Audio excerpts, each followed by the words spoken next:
What do you say, everybody? Hello and welcome to beautiful Thomas More Stadium. It's Latin Heritage Night for the Florence Y'alls taking on the Schaumburg Boomers, Game 2 of the three-game series. We welcome you to Frontier League Network Baseball. It's the Florence Y'alls radio network as well on our YouTube audio stream. Rory Tettemer alongside Ben Hauer, excited to join you for Game 2 of this three-game series. Florence hoping to bounce back after it was a thrilling game. 6-5 loss, though, from yesterday. A battle of two playoff hopeful teams. Obviously, the Schaumburg Boomers, leaders of the Midwest West Division. Florence in a playoff spot as that second wild card in the Midwest Central Division. Again, Ben, we are trying to rebound here after a 6-5 loss yesterday. How are you feeling? Feeling all right. I think yesterday was one of those games, we had kind of talked about it off air. Felt just like a playoff game. I mean, two pretty good teams playing pretty good baseball. I just think there were a few mistakes for Florence that ended up being the difference. But still, a great matchup set for tonight against two teams that I think are very evenly matched. We've seen it this year. Schaumburg, the slight 4-3 season series advantage over the Y'alls this year. And excited to see what we get out of Ryan Fury. Yeah, it's not every day, especially this late into the season, that you get a pro debut, but Florence is right against the deadline for acquisitions, bringing in two new pitchers. It's Ryan Fury on the mound today, starting in his professional debut. He will be joined by his Coastal Plains League teammate, John Costa, who will be available out of the bullpen today. Schaumburg, you mentioned, up 4-3 in the season series. They've won the last four against Florence, including a sweep at Wintrust Field in Schaumburg, Illinois. This was a series that was dominated by the Y'alls last year, 8-1 against Schaumburg. Against a similar lineup, they had a lot of success. So far, obviously, Florence had that three-game sweep to start the season. Schaumburg has looked entirely different with the emergence of Anthony Calarco. Even though he only got one hit yesterday, his presence certainly brings a new, motivation to this lineup. But Schaumburg's also just rolling. 7-game win streak heading into this one. Yeah, they are. It's kind of similar to Florence, where they've had an easy schedule since that end of the All-Star break, but it's two of the hottest teams in baseball since that All-Star break. And Schaumburg, you knew at some point they were going to pick it up. That team we saw the first series this year between Florence and Schaumburg, we knew was not the real Boomers squad. Again, a lot of injuries. It wasn't just Calarco. Their pitching is starting to get a lot more healthy, too. So it's pretty cool to see that Calarco hasn't been the only guy contribute for Schaumburg. Florence would love to even that season series up, though. For Florence, it will be Ryan Fury. Let's just learn a little bit about the starter today for the Y'alls. Right-handed pitcher. I mean, he's tall, 6'5", 230 pounds. Out of Gotha, Florida. He is 23 years of age. Actually, 22 years of age. Will be celebrating his 23rd birthday in just a month. Actually, a month and 4 days from today. Out of the University of North Florida. This season with University of North Florida, UNF, I would assume it's called. Yep. The counterpart of USF. 3-2 with a 4.25 ERA, 16 games, 7 starts, 55 innings pitched. Not a high strikeout guy, 34 Ks to 14 walks. And then in CPL action this year, that's the Coastal Plains League, a Wooden Bat Summer Collegiate League, 6-1 with a 2.36 ERA.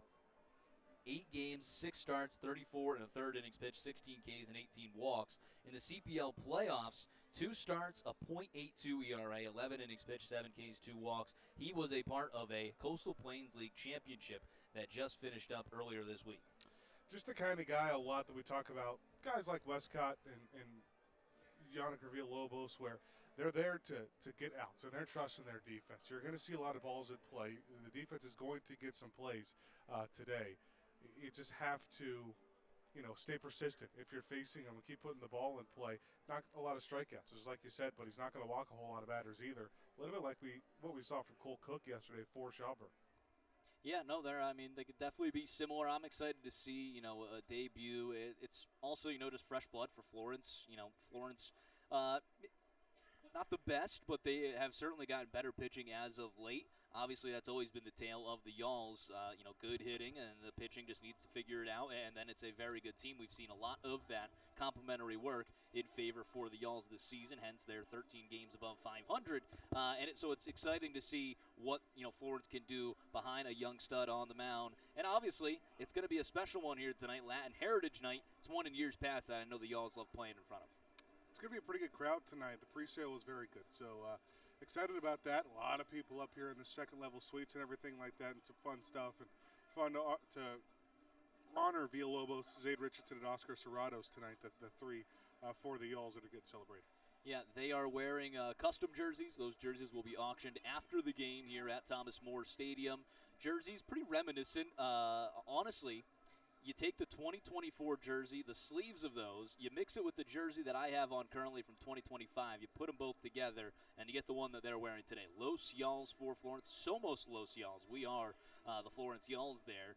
And very cool. It's white on the base, and then the sleeves is multicolored with the black base plus, orange, blue, purple, green, all on the sleeve there.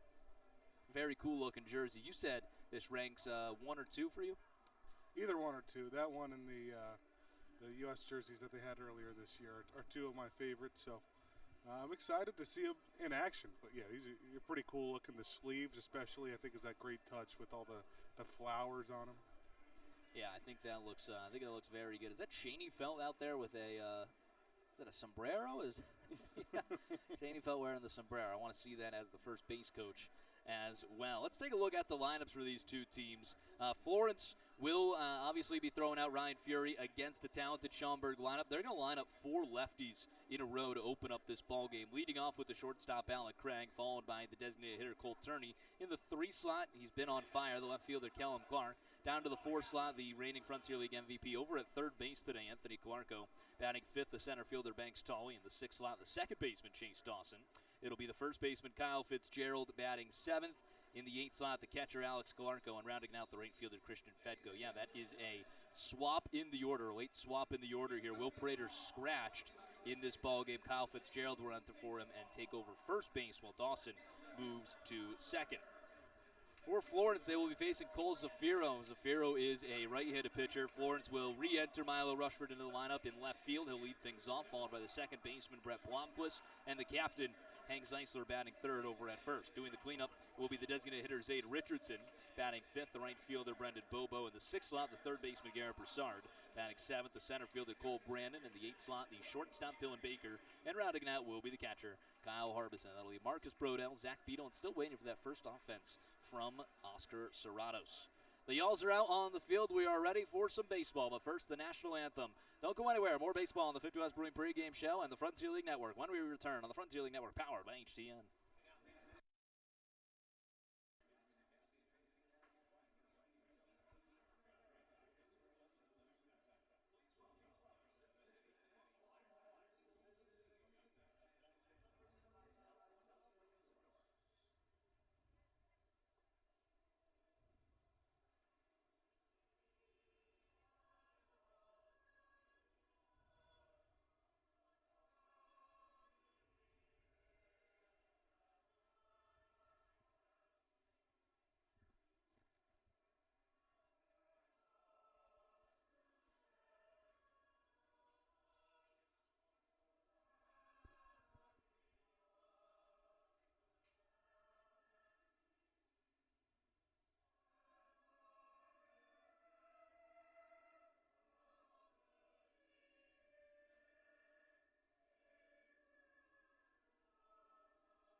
Lovely, lovely rendition of our national anthem. We're ready for first pitch here at Thomas More Stadium. Latin Heritage Night for the Yalls, the Los Yalls in their custom jerseys. For Schaumburg, it'll be all grays with the black and orange caps. Florence, a 6-5 defeat yesterday, trying to rebound today. Hopefully get back in the win column and even up the series, forcing a rubber match for tomorrow. That is the hope for the Yalls. We'll see how it goes, and we're going to start off with the professional debut of Ryan Fury. First 3 he'll face Alec Craig, Cole Turney, and Kellum Clark, all lefties through the first 4. Goes without saying, there are going to be some nerves in this first inning without a doubt. We've seen some professional debuts this year, but not a ton of starts. We saw it with Nate Lawson a little bit earlier this season. And it maybe did take him a little bit of time to get situated, but ended up having an okay appearance. Certainly. And, it's one thing to make your professional debut. It's another to make it against a team as talented as Schaumburg. You're talking about the team that took Quebec to the very last game of the championship series last year. Definitely a tall task ahead of Fury, and kind of just thrown into the fire here for Florence. Yeah, certainly. And I think these first couple of batters are going to be pretty telling. Again, sometimes you let the first couple on because you're just so nervous and there's so much going on. How he battles is going to be a really big sign for how that response is after the first couple of batters. That's going to be the big sign. Yeah, I'm excited to see just the arsenal here for Ryan Fury. Florence, they're at a point where you have to figure out an attack here against the Boomers, losing their last 4 to them. We'll delay a game to open this one up. They were without a first base coach to start. It's a pitch clock violation to me. It should be as well, I believe so. Up here with the Y'all's Analytics crew. The last series here for Vlad. He brought up some tissues. He's ready for the waterworks. First pitch missed downstairs, 1-0. Alec Craig, the tough lefty to get out, 260 average. That one's in there for a strike. Florence this season 47-34. The Boomers 47-35. Y'all's just one less game than Schaumburg. The 1-1 skies it out towards left field. In comes Rushford. Looks to be all over it. Splash into the teal leather mitt. Out number 1. Let's take a look at that defense for Florence. Milo Rushford in left field. Cole Brannon in center. Brendan Bobo in right. In the infield, it'll be Garrett Broussard at the hot corner. Dylan Baker at short. Brett Blomquist at second. Hank Zeisler at first. And Kyle Harbison doing the catching. Was able to see Ryan Fury and Harbison talking in the dugout yesterday. They were next to each other as, the game was progressing. Learning one another, but also, obviously, trying to get a beat on these Schaumburg hitters. Cole Turney not in the lineup yesterday. When you don't have, you're the kind of pitcher that doesn't have the stuff that'll blow you away, being smart and having a really good game plan becomes everything. That's what I was trying to allude to. Florence, just trying to get a good game plan, figure out this Schaumburg lineup, and especially, for someone making their debut, it's got to be difficult. That one, swing and a miss.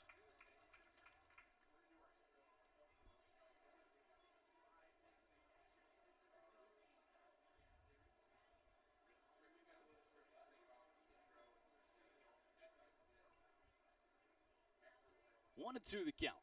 Fury kicked the 1-2 pitch. High chopper up the middle. Fielded on 2. Hops Baker. Throw on to first is in time. 6-3 on the put away. 2 up, 2 down for Fury. Contact. You've seen one fly out, seen one ground out. It's what you're going to see with Fury.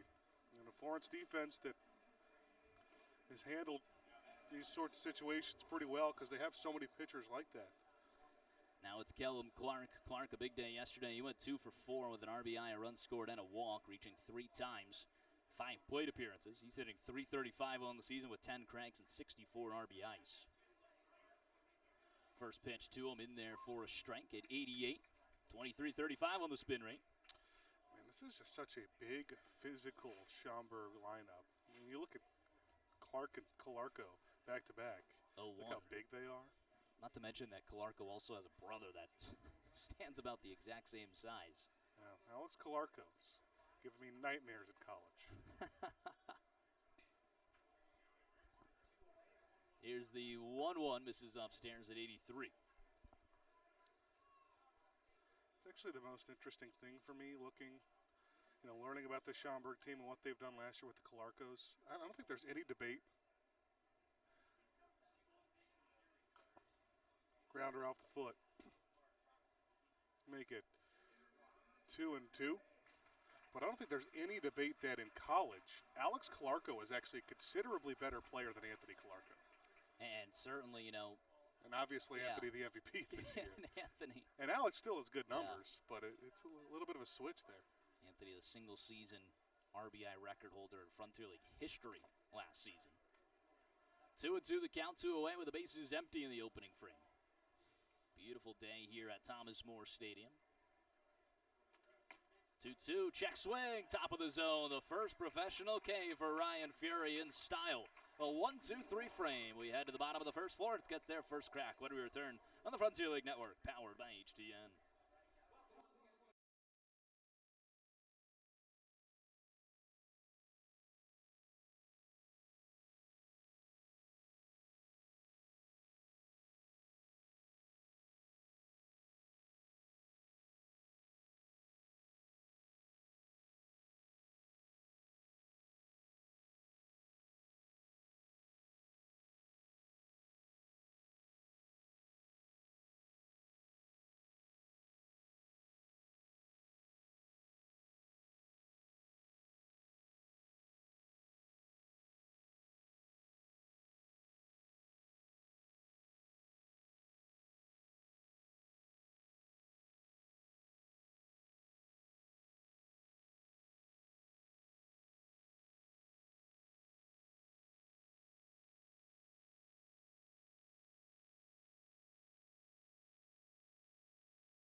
Bottom of the first is always brought to you by Heritage Bank. At Heritage Bank, we believe your money should work as hard as you do. Proudly local, fiercely dependable. That's the Heritage difference. Visit heritagebank.com to find a branch near you today. Cole Zafiro on the mound for the Schaumburg Boomers. It'll be Milo Rushford, Brett Blomquist, and Hank Zeisler starting things off for the Yalls. Zafiro an 0-3 record, but a 4.64 ERA. He has certainly come on as of late. Former New York Yankees farmhand, Tampa Tarpons last year. Tampa Tarpons. The Tampa Tarpons. Zafiro has an 11-inning scoreless streak entering this one. Pretty remarkable to have that scoring streak still without a win this year. Yeah. Has not earned a decision since a loss on July 18th against Joliet. Last time out against Mississippi, 5 innings pitched, 1 hit, no runs, no walks, and 4 Ks. First pitch high and inside to Rushford. Been a while since Rushford got his last action. Back on Wednesday. We'll see with the cancellation on Thursday, as well as being on the bench yesterday. That one misses outside. 2-0, 91 out there. Already got a pop arrow flyover.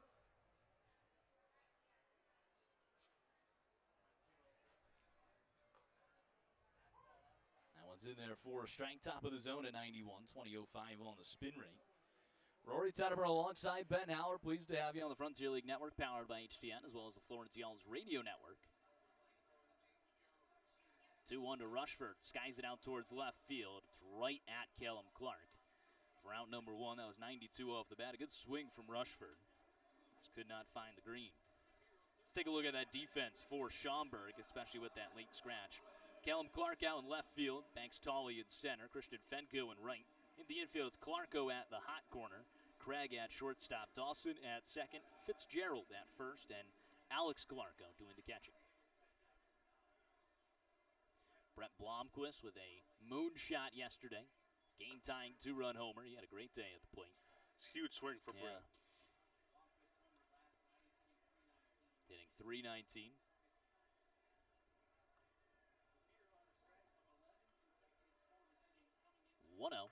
Top of the zone, no good.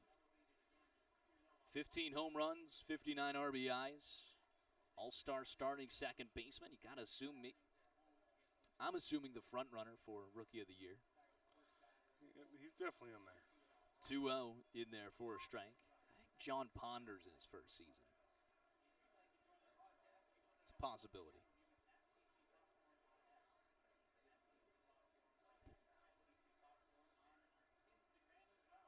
2-1. Top of the zone, no good.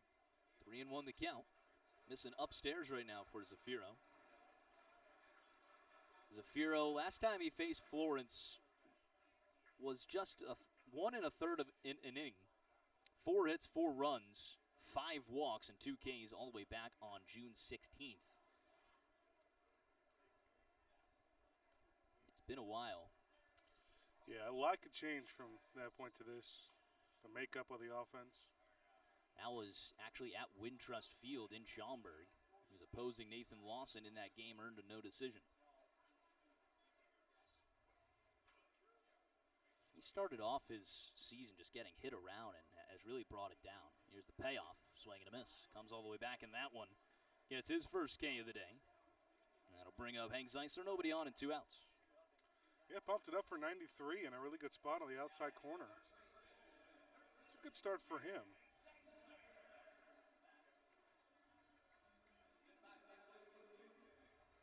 Going to be one of the faster throwing starters at Florence has faced. Yeah. Hank Zeisler, a home run as well yesterday. 21 cranks on the season, 86 RBIs. Team high in both of those, as well as hitting .354. That one's in there for a strike. If Blomquist is in the running for Frontier League Rookie of the Year, no doubt Hank Zeisler in the running for Frontier League MVP. Absolutely. Ben, to answer your question, I have no idea who is the first base coach right now for Florence. I've never seen him. I'm going through my head. I have no clue.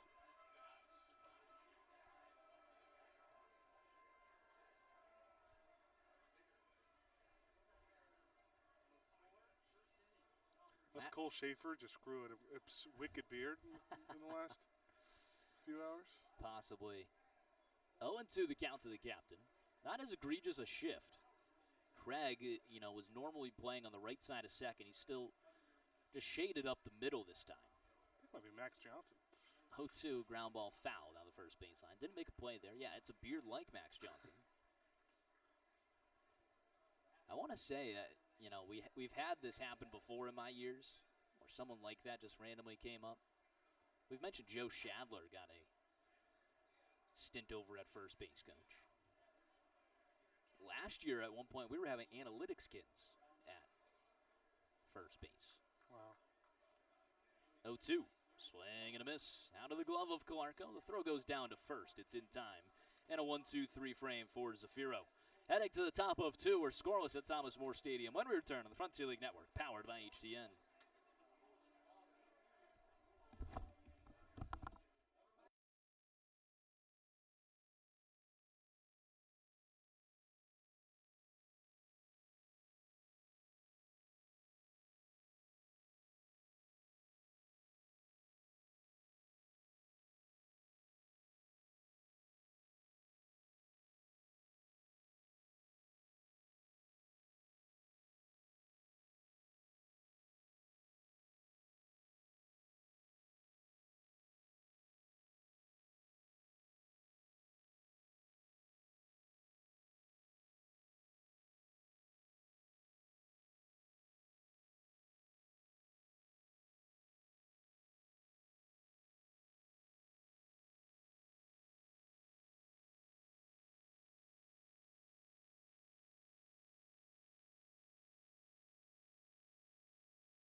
Top half of the second inning.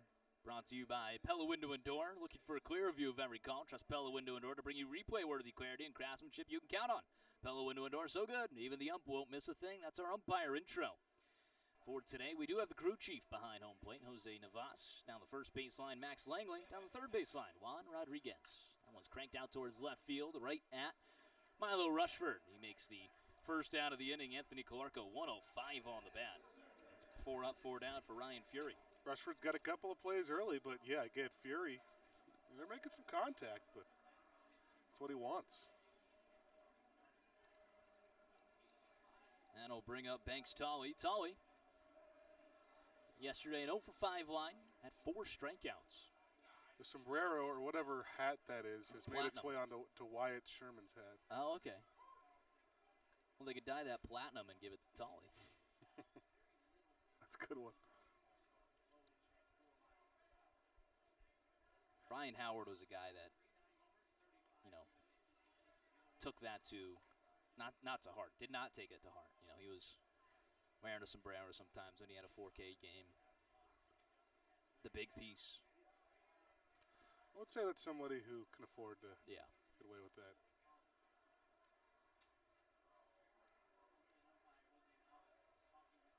Tolley, a very good season, 293, 9 homers, 35 RBI. He's got to assume yesterday was just really an aberration.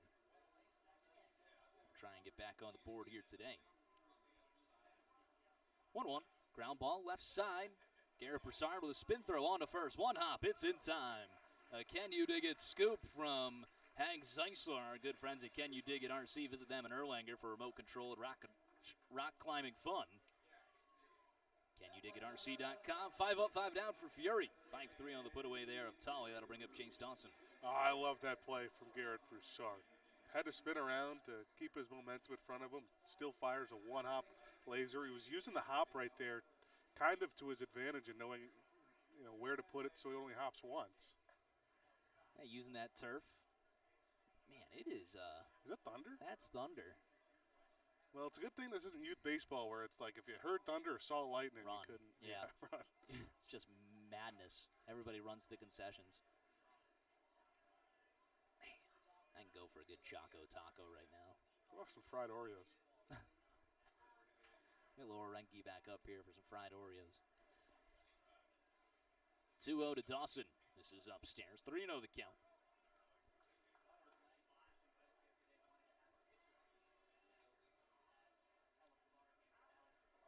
Chase Dawson returning to action for Schaumburg. 3-0 is in there for a strike. Get me over pitch there. Was 1 for 5 yesterday with the run score. Very small sample size, hitting a $188.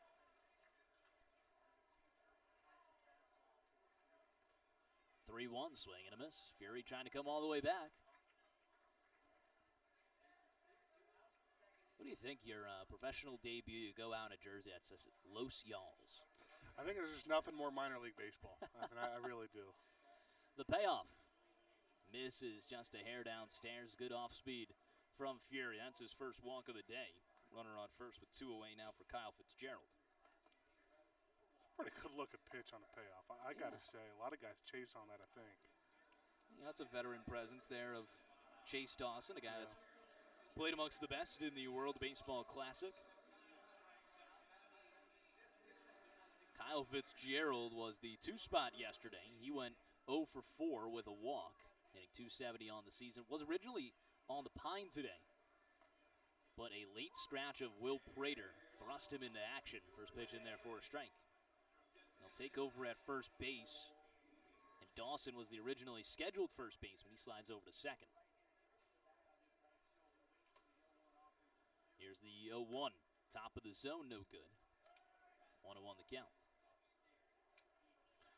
Detail on these sleeves. It's a good jersey. Yeah, I mean, it's very similar to the jersey we had back in 2024, except it's adding the white. Dawson takes off for second. As that one's hit into left field, the throw goes on to third. It's not in time. Runners at the corners on a single from Kyle Fitzgerald, and Dawson with a head start trying to steal there. 2 away for Alex Calarco. Yeah, no chances getting to third base if he doesn't take off for second, but that's just what Schaumburg's done, playing small ball, and again, so much production coming with 2 outs. Yeah. Near the bottom of the order as well. Yeah. I tell you what, it's a bottom of the order that I wouldn't even call this a bottom of the order. I I mean, Chase Dawson, it was a 3-hole hitter for Schaumburg back in 2024. Christian Fedko up at the top of the order before, and who's going to count out Kyle Fitzgerald and Alex Galarko? That's got to be the best 6, 7, 8, 9 I've seen this season. 0-1, fouls it away. Yesterday's a different story. You got Jeff Nickel, Will Prater, and Smith there at the bottom of the order. 236, 249, and 311 batting averages. They really produced against Florence. Yeah. 0-2. This is inside. Harbison able to keep that in front. It's a good stop by Harvey.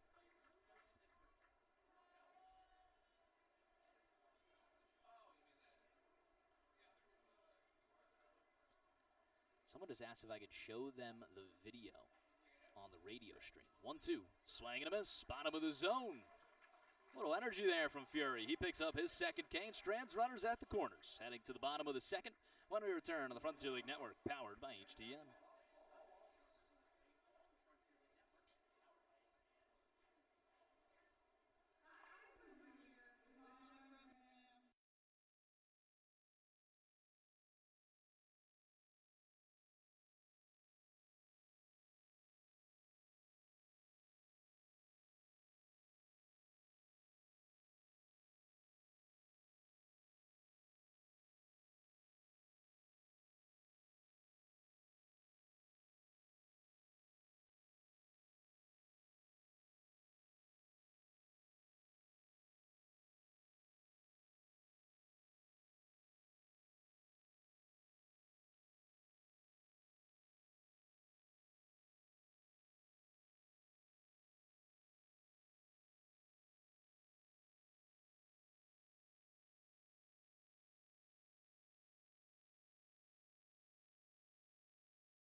Bottom half of the second inning.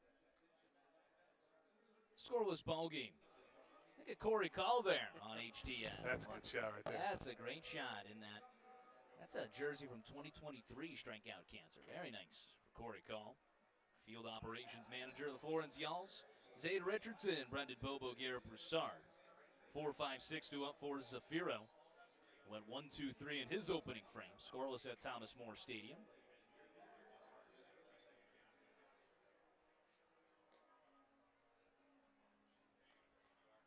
Couple of strikeouts for Zafiro. Then a fly out of Milo Rushford, who did hit it well. Just right at the left fielder. Good mix of jerseys here at the ballpark today. A lot of people wearing the one you're wearing from last year. It's a good one. It's one that I don't think I really wore at all outside of this stadium. I wasn't the biggest fan of this top button. I wish it was about an inch lower. The top button really just makes it like a full collared shirt. First pitch to Richardson is in there for a strike. About an inch beneath the zone. Just makes it more professional that way. Well, I mean, the pros, they're one button, two well, buttons, three buttons. I'm saying, down. Professional in the aspect of like having a collar. Yeah. Like, should we get collared jerseys for the broadcast? Like soccer. 0-1 fouls it away. I called my fair share of college soccer. There were a lot of college teams that had collared jerseys. Yeah. What was your goal? What was your goal call? I did not have any special goal call. No special goal call. You didn't freak out. I mean, I get excited. I mean, that's what soccer's all about. 0-2. Top of the zone, no good at 95. 1-2 the count. It's gassed up there. 95 from Zafiro. Season high of 6 innings pitched. 1-2. Called strike 3. Bottom of the zone at 95. 3 Ks in a row for Zafiro. He's 4 up, 4 down. Thanks Brendan Bobo. Pretty good looking pitch on that outside corner. Florence. A little timid. About 4 batters through. I was interested at the splits for Cole Zafiro. He is kind of an aberration. He faces lefties. As a right-handed pitcher, faces lefties so much better than he does righties. Lefties are hitting just a $162 against him, but righties hitting $290. He's got a 4.07 ERA pitching at night, but a 5.40 ERA pitching in the day. 1-0, skies it out towards center field. Banks Tolley just a little bit over to his right. Camped under it for a while. Makes the grab for out number 2. It's 5 up, 5 down here for Schaumburg. What about this one? 5.23 ERA on turf, but a 4.09 ERA on grass. Wow. And that would be Wintrust Field. Yeah. First pitch to Garrett Broussard. Dots up in there for a strike.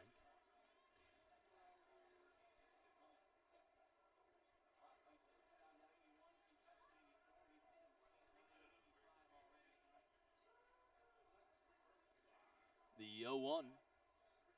Ooh, late call. 2 inches beneath the zone, a called strike. It has been it's definitely the zone moved down an inch. He's not calling anything upstairs. 0-2. This is outside. That was really good framework from Calarco. That was lightning quick. It's a good catcher. They got a couple of them. Jeff Nickel was pretty good too.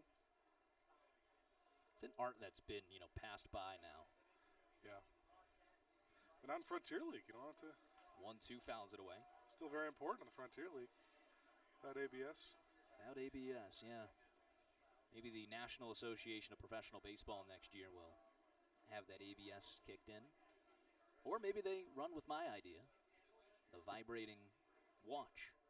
You got to disable that. You got to develop that first. I do got to copyright it. Someone at TrackMan can work with me. 1-2. Misses outside. We can call it the Rorex. The Rorex. I got to get some credit. Brain freeze Ben. Sauce.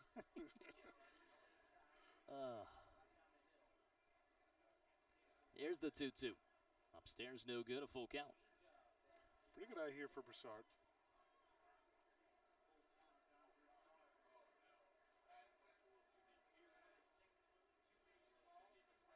It's getting back to his normal swing of things at the plate. Numbers back up a little bit. 289 average.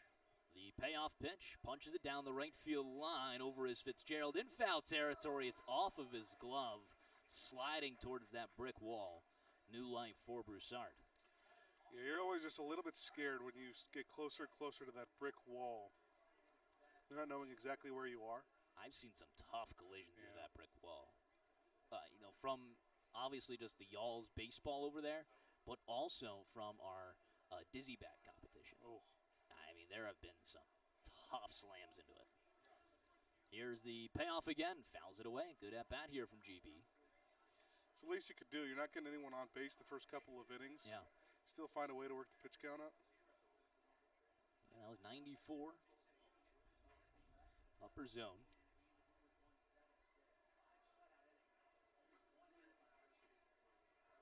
First base side of the rubber. From the stretch, the payoff again. Cranks it out towards right center field. Fedko all the way to the warning track. He makes the grab, backpedaling in front of the Wendy's sign. Gave it a ride, 95 off the bat from Broussard, but it's another 1-2-3 frame for Florence. Heading to the top of the third, it's scoreless when we return. It's Tettemer Trivia. Don't go anywhere. We're Florence Y'all's Baseball coming up.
Top of the third is always brought to you by the Roar Agency, located in all 50 states across the nation. Feel the Roar difference with Roar Insurance. Visit us today at roarins.com.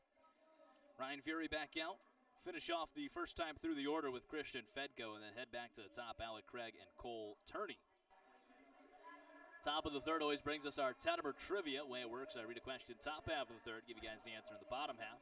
You have the opportunity to play along. Head on over to Twitter. The question is live. It's rtettemer9 or Florence_Yulls. You can comment your guess in the comment section. I will shout you out here on the broadcast. First pitch missing downstairs. Couple of Ks, just one hit and a walk so far for Fury. Against a talented Schaumburg team. Stranded runners at the corners in the second inning. No one misses outside. Our Tettemer trivia question of the day was written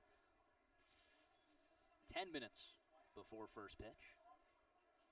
And obviously, I had to do something about Joshua Baez.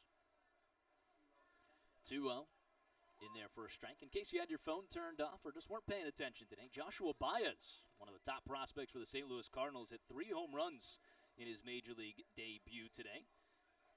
I don't think anyone's ever hit 3 homers before, but he is the third rookie to hit multiple home runs in their MLB debut this season. I'm not going to ask you who those were. That was Jose Fernandez for the Arizona Diamondbacks. That one's fouled away 3-2. Back in March. And Chase DeLauder back on opening day.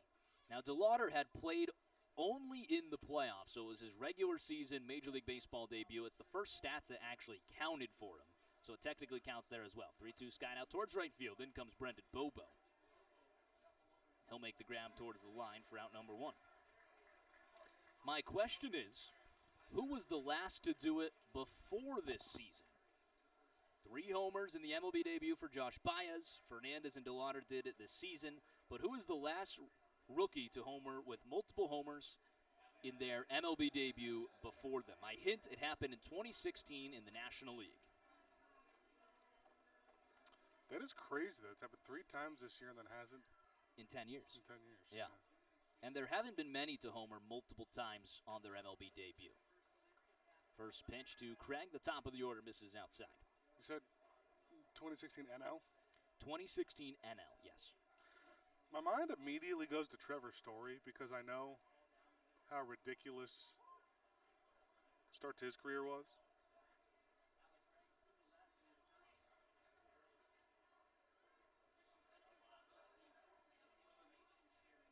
Certainly had a crazy start for him in his first season.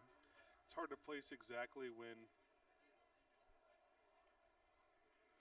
his rookie season was. This would have been right around that Aristides Aquino run, probably a little bit later than 2016. I know he had 7 in the first 10 games, which is an MLB record of its own right, but I don't think he had 2 in the first game.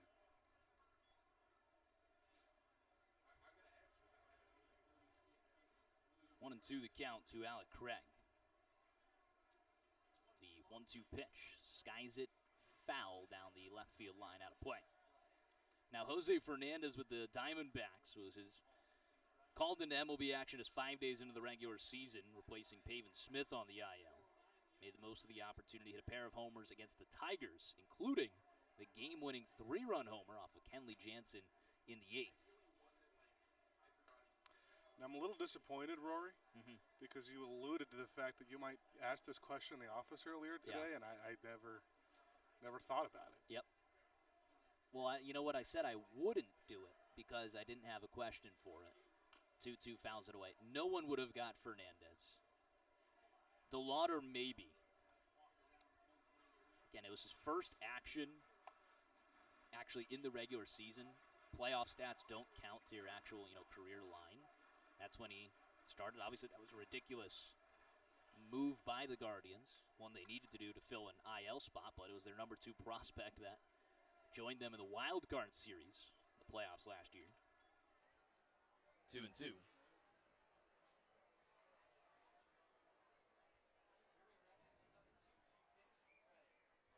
The 2-2 pitch misses outside.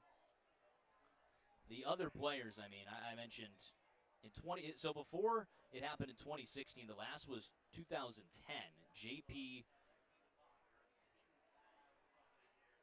Arancibia. That one's fouled away for the Blue Jays. That's my favorite player. Crushed 80 home runs in 6 MLB seasons. And that was on display in his debut. Homered against Tampa Bay's James Shields on the first pitch of his first at-bat. Doubled his next time up, singled in his third trip, and then crushed a homer in his fourth plate appearance. Before that, you got to go even longer. 1999, Mark Quinn. Bert Campaneris did it. Bob Neiman. We're looking for the one in 2016. Multiple homers in their MLB debut. The payoff to Craig. Skies it out towards center field. Brandon is working in. He makes the grab for out number 2. Another fly out for Alec Craig. You got to monitor Fury the second time to the lineup to see if Schaumburg figures him out. He did get the 2 strikeouts, both of those getting out of the first and second innings. And he's looked great. Now still gets the first out there. Brings up the lefty Cole Turney. Grounded out to short his last time up. Again, the question is live on Twitter. Go comment your guess in the comment section over there. R Tettemer 9 or Florence _Yalls. Want to know the count to the lefty Turney.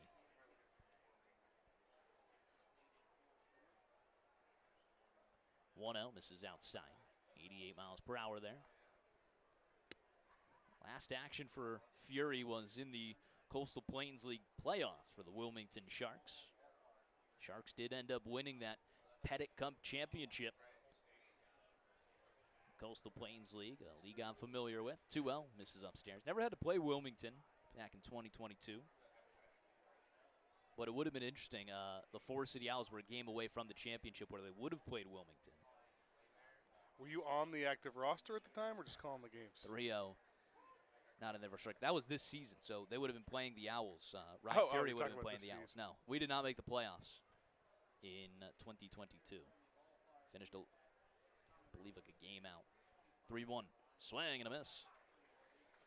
It was the very last action for Forest City. It was that game where we needed to win and we needed someone else to lose. And we were losing, so that's when I came into pitch. And I got the very last outs for the Owls as a pitching side of things. That one misses outside. Who called the game then? My partner. So, Ben, if you want extra innings, you're going to have to get me a contract out here. See what I can do. We'll bring up Kellen Clark. Second walk issued by Fury. What a thrilling experience that was. Needed a lot of caffeine for it. I'm sure. That one's fouled away. I almost think, though, maybe you need less caffeine. You don't have any natural energy for all that? I hadn't pitched. The first one, I certainly needed a lot of caffeine because I hadn't pitched since, like, May.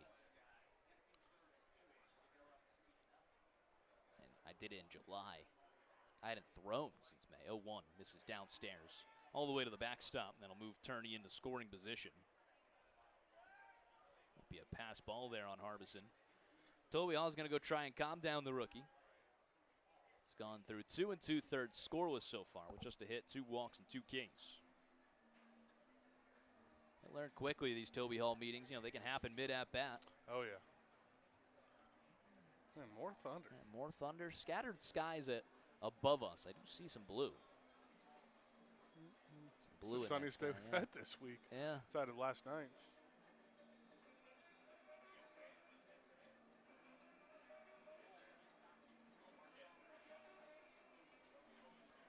Yeah, crowd's starting to fill in here. Again, you can always, take for what you're seeing on the broadcast, the crowd downstairs, because there's 1,100 upstairs. Yeah. It is a massive group. ADM. This guy's getting into it. I like Suites, this. yeah. Tequila is just an obvious choice for Latin Heritage Night. It's my karaoke song. 1-1, misses upstairs. 2-1 the count.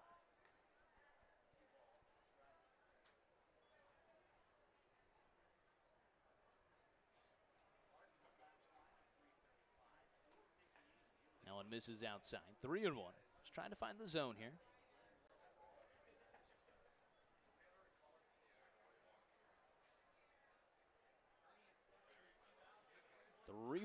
Skies it high down the right field line, but foul. That one's over off of the bounce house. Don't see that often. So there's a soft spot for it to land and not actually hit any kids. It would be on top of the bounce house. Still probably scared some kids, though, for sure. A little loud sound. Payoff. Skies it out towards left field. In comes Rushford. He makes the grab on the run.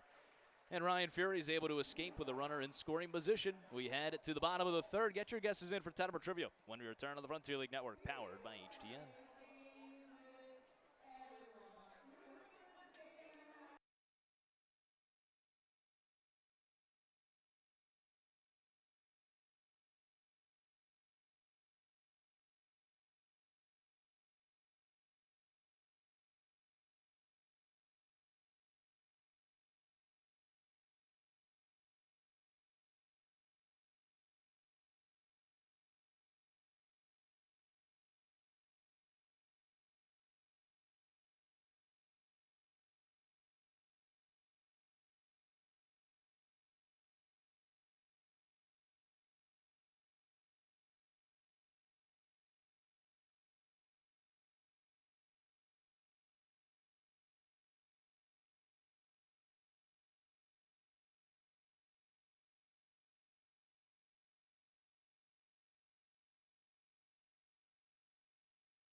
Bottom of the third, this call for the Whites is always brought to you by Class Jewelers. Our diamond is shining bright thanks to our friends at Class Jewelers.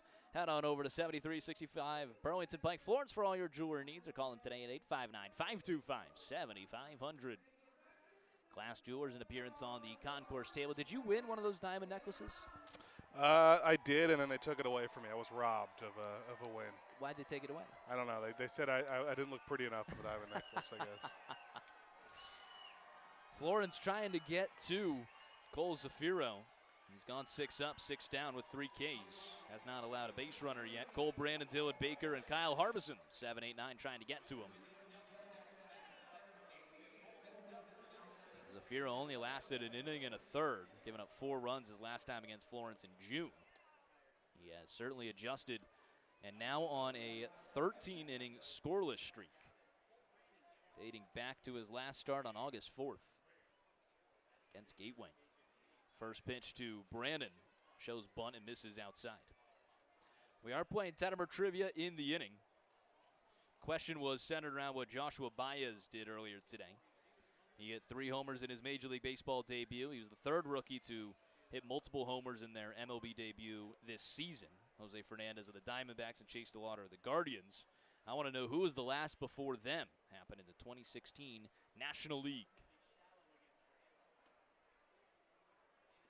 1-1 to Brandon. Misses upstairs. 2-1 the count. I feel pretty good about Story. Just remember, obviously, his rookie season would have been around that time, and he got off to an absurd start with the home runs. Yeah. Works for the NL.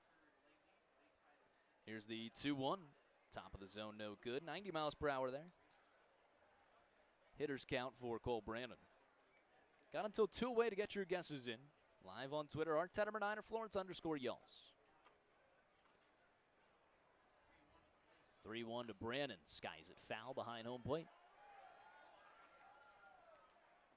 Up on top of the luxury suites.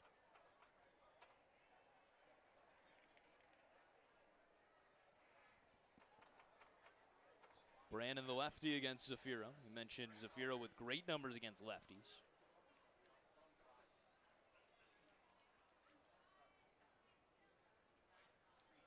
Here's the payoff. Called. Strike 3 on the inside corner. Froze him. fourth K, second looking for Zafiro. He's gone 7 up, put 7 down. Yeah, Florence hitters this first time through just not being able to see anything against him. Couple of hard contact flyouts, that's it.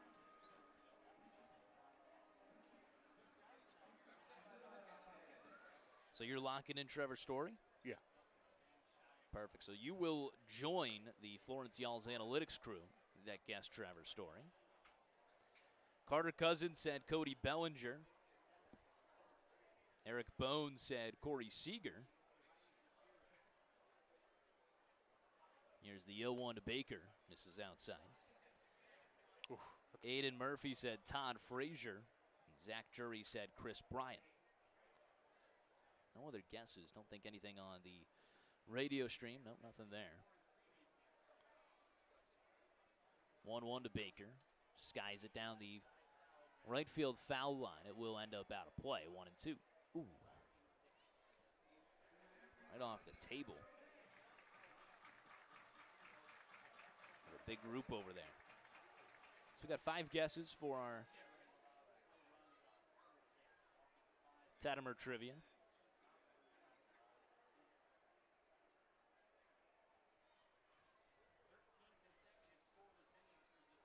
Here's the 1-2. Check swing, top of the zone.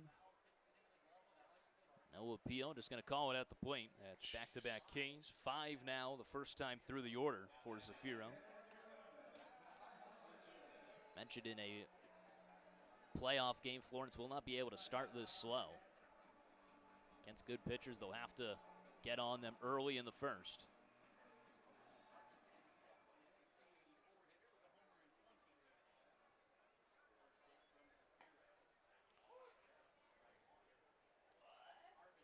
That one's in there for a strike on the outer half of 92. Just really indecisive. Swing decisions haven't been great so far.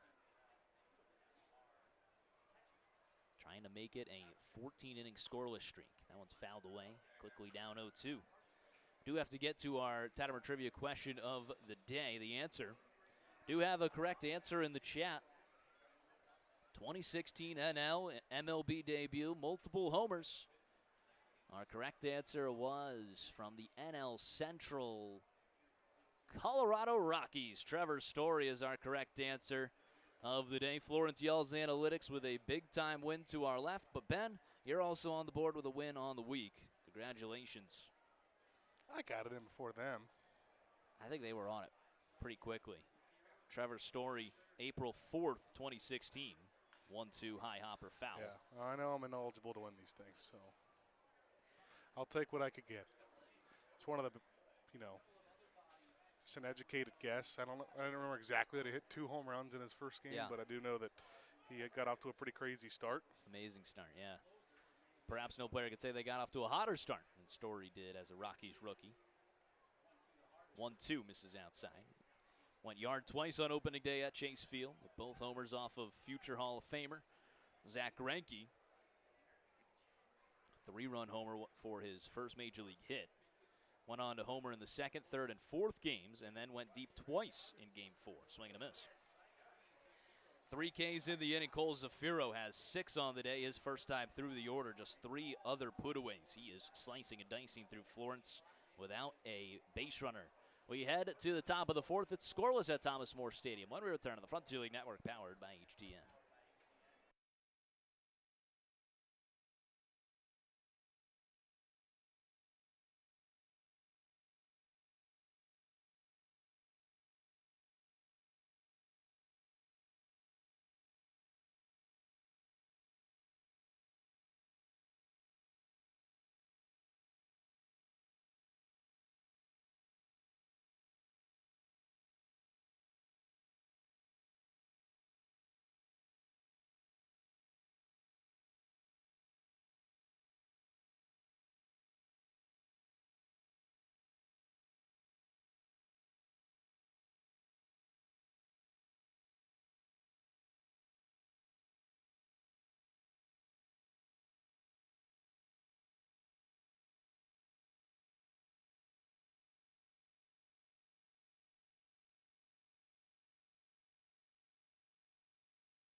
No score, top of the fourth. In game two, what could be a series deciding one if Schaumburg can't take it after 6-5 win for the Boomers yesterday here in Florence, Kentucky, Thomas More Stadium. 3 scoreless for the professional debut of Ryan Fury, who offers a first pitch strike to the 2025 League MVP Anthony Calarco to start off the fourth. Off speed, this time on the outside corner again missed. So 2-0 start on Calarco, who flied out to left his first time up. That batting average up to 307 on the season, on really good pace.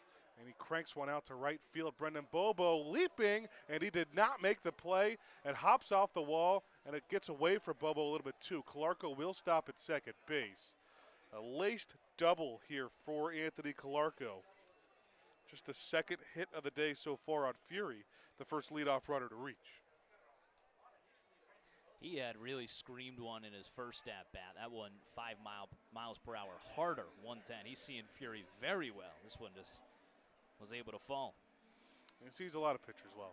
That's very true. Brendan Bobo, some hops out there in right field. I thought he almost took that, but couldn't quite make the play. We'll see how Fury can work around these tough spots. Runner on second with nobody out. Schaumburg's been great at getting runners over, and this is just foul. After Banks Tolley swings away. See him steal a lot of bases. We see him bunt a lot. I'm not saying I necessarily expect Anthony Calarco to steal third base here.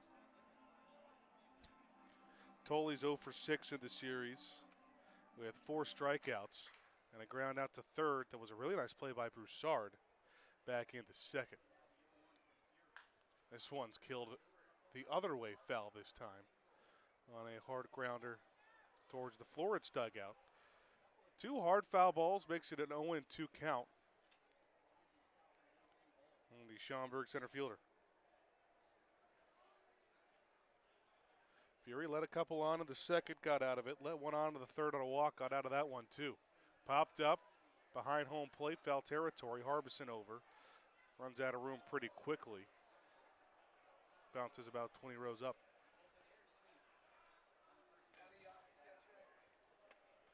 That 6-5 win yesterday gets Schaumburg the series lead of the season over Florence, 4-3. 5 more matchups, including this one between these two teams. Another one the last week of the year. Called strike 3 right down Broadway. 88-mile-an-hour fastball. Tolley just let it go. His 5th strikeout of the series now. And just 7 at-bats. That's the first out. And it keeps Calarco put at second. That's a great bounce back there from Ryan Fury. Let's see how he can handle Chase Dawson. Schaumburg trying to strike first. Here's Chase Dawson. Fastball left off the plate. So the Boomers flipped the script a little bit. And after Florence went 11-1 in the 9 matchups last year and then the first 3 this season against a very good Schaumburg team. Slider misses 2-0. The record last year maybe a little bit more of a surprise considering how good Schaumburg was. When Florence swept them earlier this year, they were bleeding a little bit. They were out of that first place spot in the West Division. It's now a 2-1 count after a strike at the top of the zone. Not Fury is about to go down 3-0, but gets the call.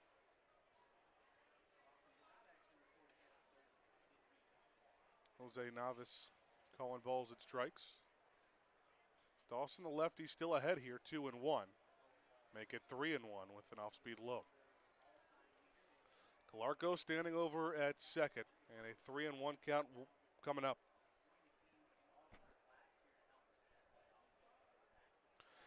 Dawson, who walked his first time. He'll walk a second time.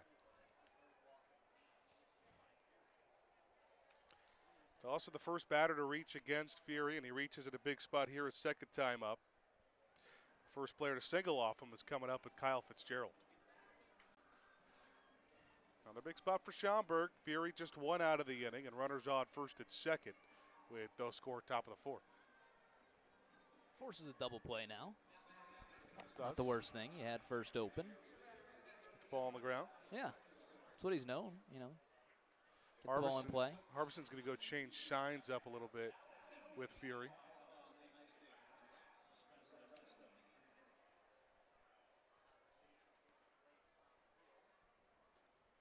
Pretty big spot for a strikeout today, where Fitzgerald's today's beer batter of the game. They got yesterday's beer batter, Jeff Nickel. Always brought to you by Party Source, your one-stop destination for all things celebration. Give them a visit, 95 Riviera Drive, Bellevue, Kentucky. In steps Fitzgerald. Got the late sign that he was going to start today over at first base.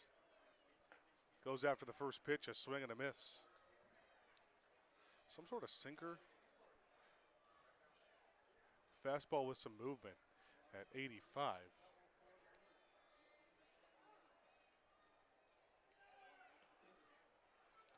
Slider just misses off. Single for him in his first at-bat. The only other hit besides that leadoff double from Calarco in this inning.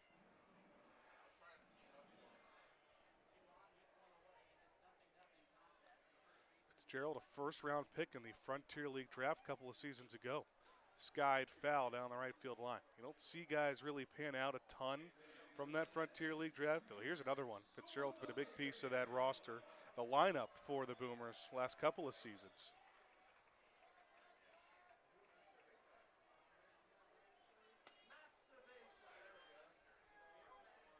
At 280 last year for a team that went to the championship. Fury looks at second, now comes home, bounces, gets away from Harbison. Still can't find it all the way to the dugout. Fury does cover home, so runners stop after advancing to third and second.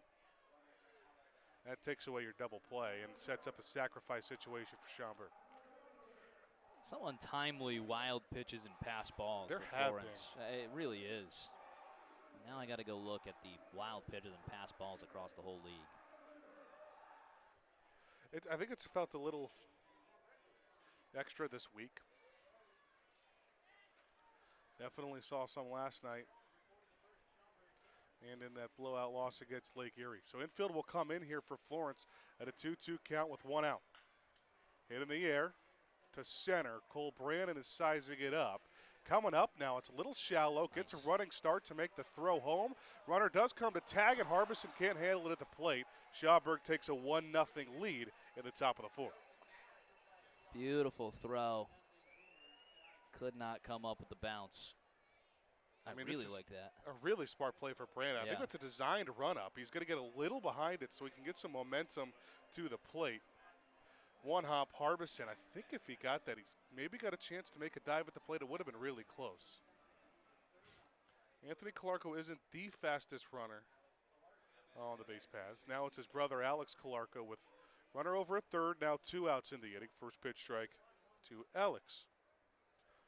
You know, his brother was the MVP last year. He's still hitting 281 on the season. First team All Big Ten member at Maryland. Rounder foul. Saw what I assume would be a member of his family yesterday wearing a Maryland Calarco jersey, and it gave me flashbacks. Calling games at Indiana. We were on a roll. Looking like we're going to enter the conversation to host. And we just ran into a red-hot Maryland team led by Matt Shaw and Alex Calarco. This one's popped up, foul down the third base side. Matt Shaw, good people. Just came off a big win, too. I'll tell you what, there was momentum because he just came off a big win against Evan Webster, who got the start for number, I believe it was like 21 or 22 Louisville at the time. A lot of Frontier League connections my freshman year in Indiana.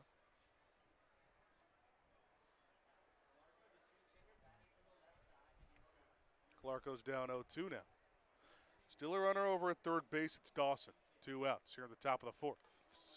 Awkward check swing. That gets away. And hit, off the bat and then off the mask of either Harbison or Navas. And got back. But it's still 0-2. Christian Fedko standing on deck. 36 RBIs on the season for the Schaumburg catcher. A little bit of a platoon guy. 0-2 gets to the backstop. That'll score another run for Schaumburg. 2-0. There's those wild pitch pass balls you're talking about.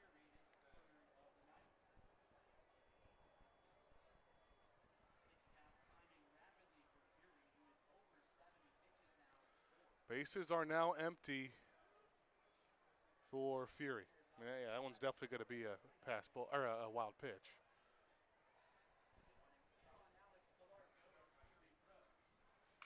One, two. Broken bat into foul territory. I think it's broken. At least sounded that way. And Calarco is going to go exchange for a new bat. Again, just some small ball frustrating ways for Schaumburg to get some runs here in the fourth.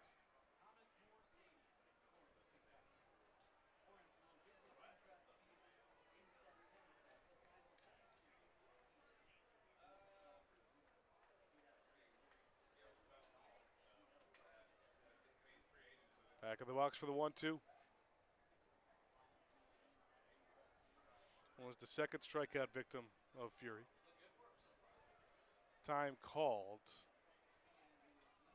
There's someone sitting on the foul area with a leg in fair play. Somebody got on the field or something like that.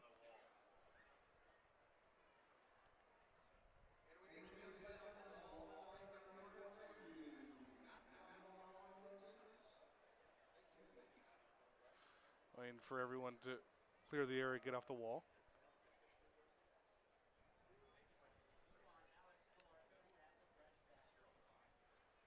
All clear back for the 1-2. Grounder right side. It's over to Blomquist. Drops it at first, but he's got plenty of time. Gets Fury out of the inning. Puts some small ball, sac fly to wild pitch. Score 2 for Schaumburg. And the first 2 runs of the game go to the bottom of the fourth on the Frontier League Network, powered by HTN.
Another larger delay here in the middle of the fourth.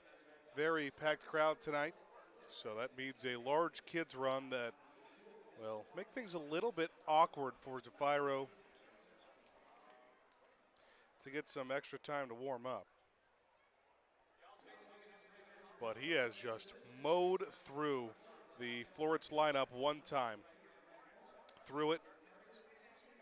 Has yet to let up a base runner. Out of the 9 batters that he's faced, he has struck out 6 of them.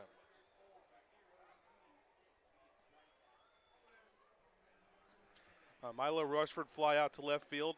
Brendan Bobo fly to center, and Garrett Broussard fly to right. Are the only non-strikeout outs through the first 3 innings for Zafiro so far. The infield has done absolutely nothing through the first 3 innings for Schaumburg. Back to the top of the lineup. We'll see if they have any more success the second time through. Here with Milo Rushford. Schaumburg got a 2-0 lead there in the top of the fourth. Rushford squares down a bunt. Fouled it off of himself, running down the first base line. start him off 0-1. He had a pretty good piece the first time he was facing Zafiro. The first batter Zafiro faced, line drive into left field, but right at Clark. Change up in there for a strike. And Rushford has started off 0-2. No hits, no walks for Florence. Zafiro working from the third base side of the rubber. Swing and a miss. That is 7 strikeouts on the first 10 batters that Zafiro has faced here against Florence. 4 in a row. He has 2 different streaks of 3 or more strikeouts in a row. They're just here in the 4th inning. 1 down for Brett Blomquist, who was the first strikeout victim of Zafiro. First pitch to him is top of the zone strike. It's been a tad larger, but nothing crazy in terms of the strike zone from Navas here today. Blomquist 1 for 5 yesterday with that 2-run home run. Tied the game up at 4. Grounder back up the middle, off the mound and through. And Florence has got their first base runner on a Brett Blomquist. Grounder up the middle. Got a feeling could be somebody like Blomquist to break that open, break that streak. Now comes Hank Zeisler to really try to do some more damage. Yeah, the captain ignited them last night with a home run that really was the first time Florence was able to touch Cook. Inning later, they picked up the 2-run shot from Blomquist and scored another run just 2 innings after that. First pitch to Zeisler's way tall for ball 1. He was a strikeout victim of Zafiro. It's easier to say who wasn't first time up. Was Zeisler's first homer of the week. He had a couple to end last week against Brockton. Slider called, strike at the knees.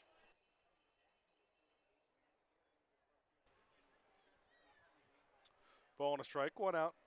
They hit the runner on first. Florence trailing 2-0 on Latin Heritage Night in their Somos Los Yalls uniforms. Another fastball way outside. These have, for the large part, been the 2 hottest teams since the All-Star break. They both came into the series 7-3 in their last 10 games. Neither team had seen an opponent over 500 until they faced each other this week. So kind of is, you know, a litmus test we talked about yesterday. Collision of 2 teams on similar runs, and right now they're just a half a game apart. In large part because Florence has played one more game than, or one less game than Schaumburg has. 2-2 after the foul ball. Throw over to first base, Blomquist back with plenty of time. Fitzgerald manning first. Supposed to be Dawson over there. He moves to second base. After the late scratch.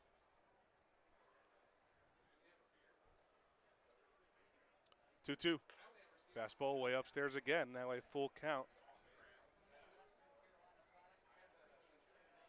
on the captain.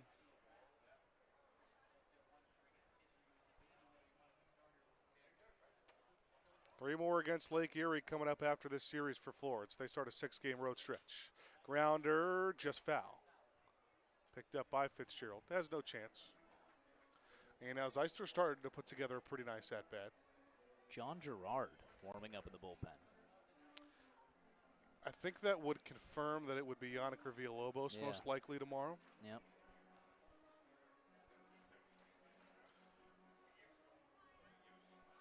Basically skipping Gerard to the rotation with the rain delay. Runner on first, 1 out, payoff pitch. Foul third base line this time. So now the 8th pitch of the AB coming up to Zeisler. Still leading the league in RBIs with 86. That'll line Webster up for the most pivotal 2-start week of his Florence career. Yeah. Another payoff. Check swing, called, strike 3. In a really good spot on the outside corner, Zeisler Haven't seen this a whole lot. He's 0 for 2 to start the game with a couple of strikeouts. 8 strikeouts and 12 batters faced. Now for Zafiro. This is a pretty absurd run. Yeah, they are completely outmatched, which we have not seen a lot this season for Florence. You'd have to go all the way back to that first Mississippi series, and that guy was picked up after 12 Ks against the Alls. Wow. That's right there, exactly what we're talking about, where season feel like it's gone by fast, but some of those moments just feel like such a long time ago. First pitch fastball outside of Richardson. They had 18 Ks in that game, May 13th. And they won the series. Yeah. 1-0 popped up, foul territory. It's going to get out of play into the seats. Counts even at 1-1 for Richardson, who also struck out. To be fair, it's a lot of strikeouts on the fastball. You know you're getting It is. fastballs in there. Conversation about the pitch clock. Don't need that. Now, we talk about games where, we've seen a lot for Florence where everyone gets a hit, all but one guy, or everyone gets on base, all but one guy. 1-1's called a strike with good movement. Well, there are only 2 guys now for Florence in the 4th that have yet to strike out. That's Bobo and Broussard. All 7 other players have struck out so far. Now he's ahead 1-2 on Richardson, and he swings and misses. That's the 9th for Zafiro, and it gets him out of the bottom of the 4th. Schaumburg takes a 2-0 lead with Zafiro just dominating on the mound. On the Frontier League Network, powered by HTN.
Schaumburg bats back to work in the top of the 5th.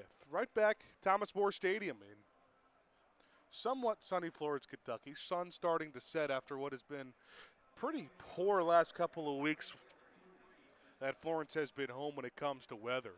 It's the pro debut, 4 innings of 2-run baseball so far for Ryan Fury. This first at-bat to Christian Fedko will complete 2 times through the order, I should say. Flied out to right his first time up as John Gerard continues to warm for Florence out of the left field bullpen. First pitch of the inning is lined over the head of Garrett Broussard into the left field corner. Fedko around first. Over on it is Rushford. The throw comes in to second, but no chance. Back-to-back innings with a leadoff double for Schaumburg. Now Fedko's first hit of the game, and that's the 9-hole hitter who will turn it to the top of the lineup. Florence has been somewhat lifeless at the plate, with Cole Zafiro just dominating. He's let 1 batter reach on a base hit. He has now struck out 9. Now Toby Hall out to have a conversation with Fury. Gerard's been warming for some time. This could be a move. It's the whole Florence infield coming in.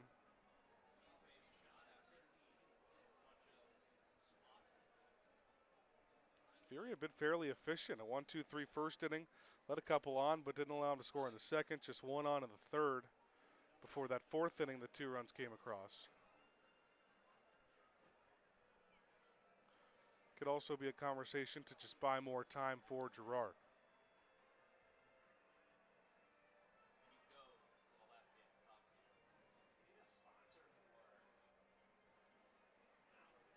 This also would make a little bit of sense. Completing 2 times through the order. And he's starting to walk out there, and it will be a move to the bullpen. Lee's famous recipe chicken pitching change. John Gerard coming in on the other side of the Frontier League Network, powered by HDM.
Lee's famous recipe chicken pitching change with a new wing coming into the game. You can pick up the best wings in the tri-state area at Lee's famous recipe chicken.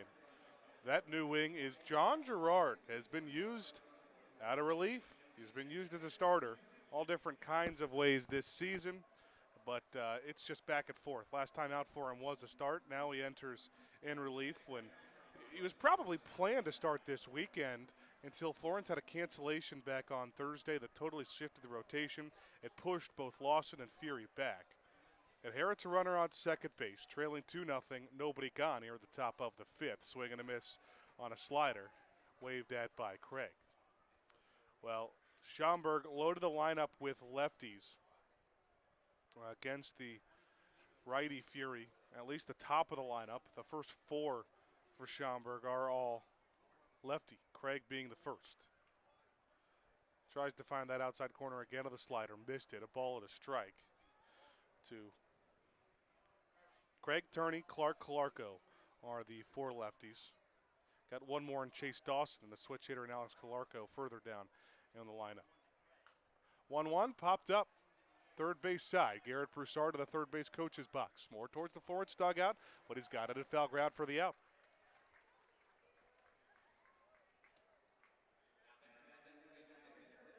Retires Craig, who's now 0 for 3 on the day.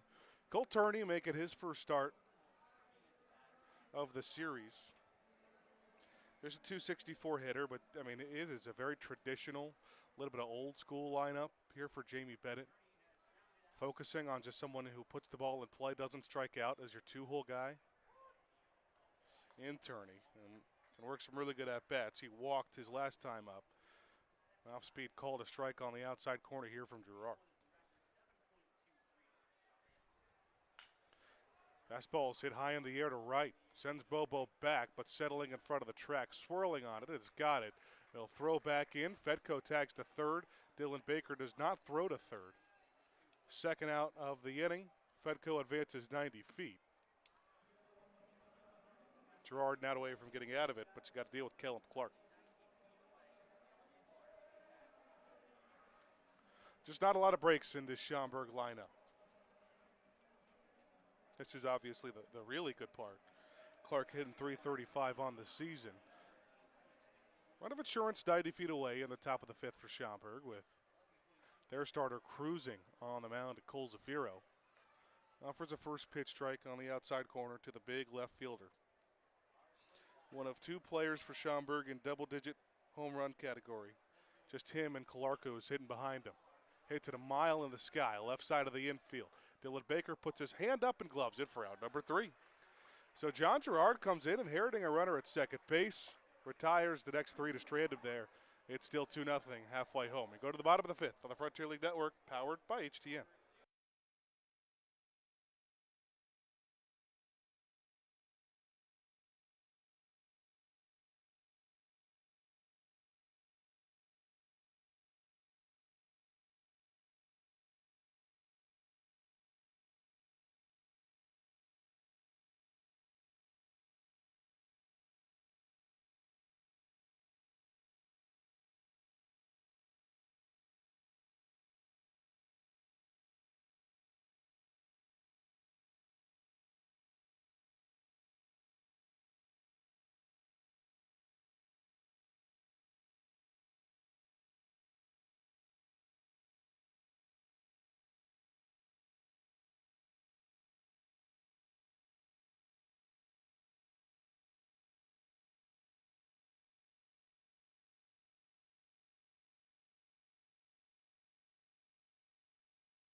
A lot of fans in attendance to see an absolute masterpiece so far from the opposing Cole Zafiro.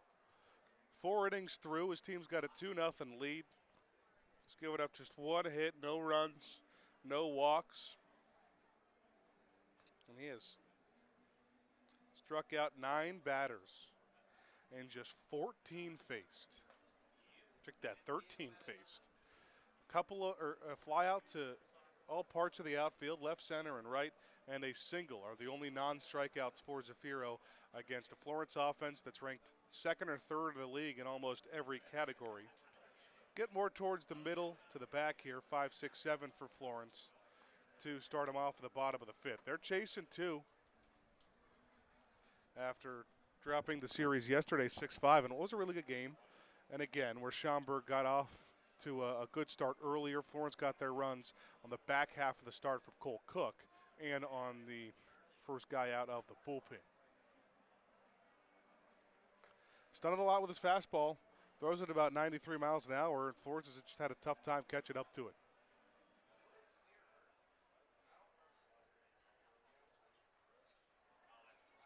Up comes Bobo to start the bottom of the fifth. In the promo Latin Heritage Night jerseys, say Somos Los Yals. Bobo is one of the flyouts out to center in his first plate appearance. Long delay again for a salute to service. Hometown heroes. First pitch is upstairs to Florence, right fielder. 2 for 4 day yesterday with the strikeout. Batting average still staying around that 290 mark, up to 287 to this point. It's the highest it's been in a while. Gets the strike call on a pitch that is well off the zone.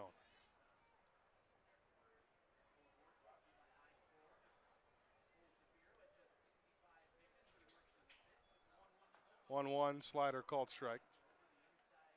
Call was so bad that even our TD back at Home Team Network put it at 2-0. After that strikeout, it will be 1-2 now to put Zafiro ahead 1-2. Hard ground ball, but right at first base. It's picked up by Fitzgerald. He goes over it, steps off first. The first ground ball out of this game for Florence and Zafiro. little bit of help from that call maybe. Pitch would have gone, or count would have gone differently. He doesn't need any help.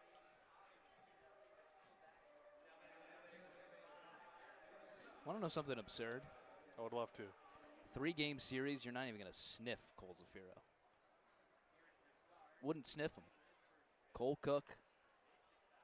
Oh, you're saying like in a playoff series? Yeah. Cole Cook. You probably Buddy seen him out of the bullpen. Cole Cook, Buddy Pindell, and then you go Ross Thompson or Derek Salata.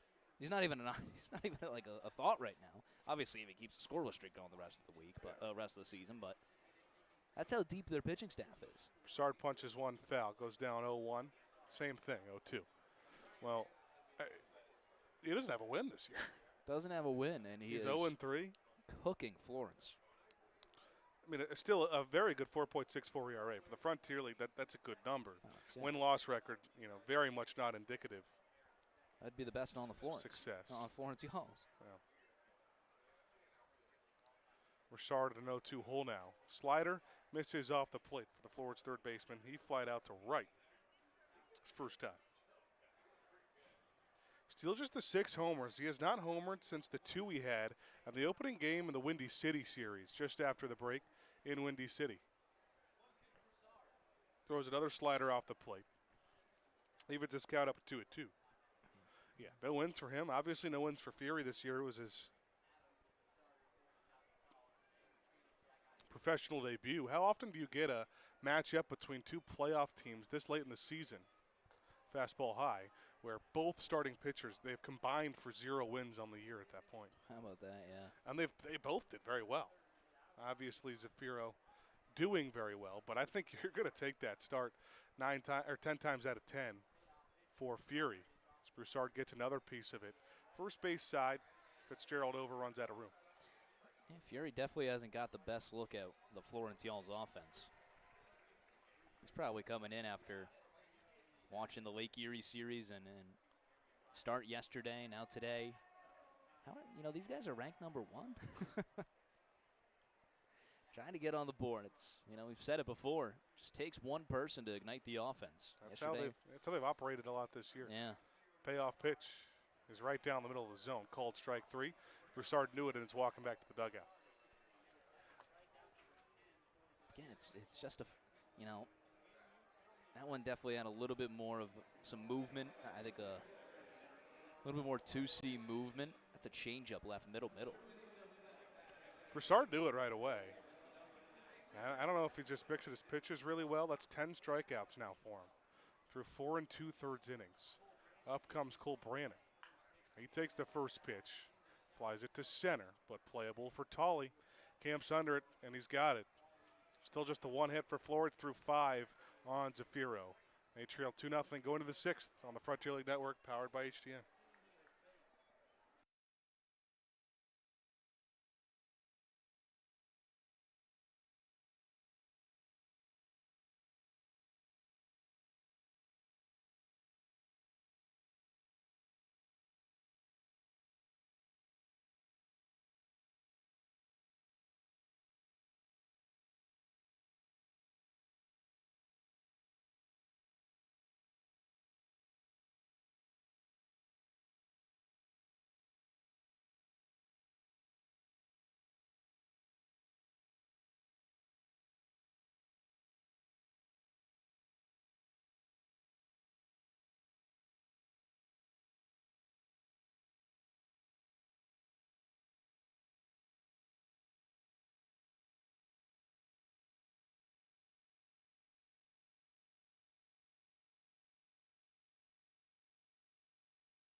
Anthony Calarco will stand in, last year's MVP, middle third of the lineup.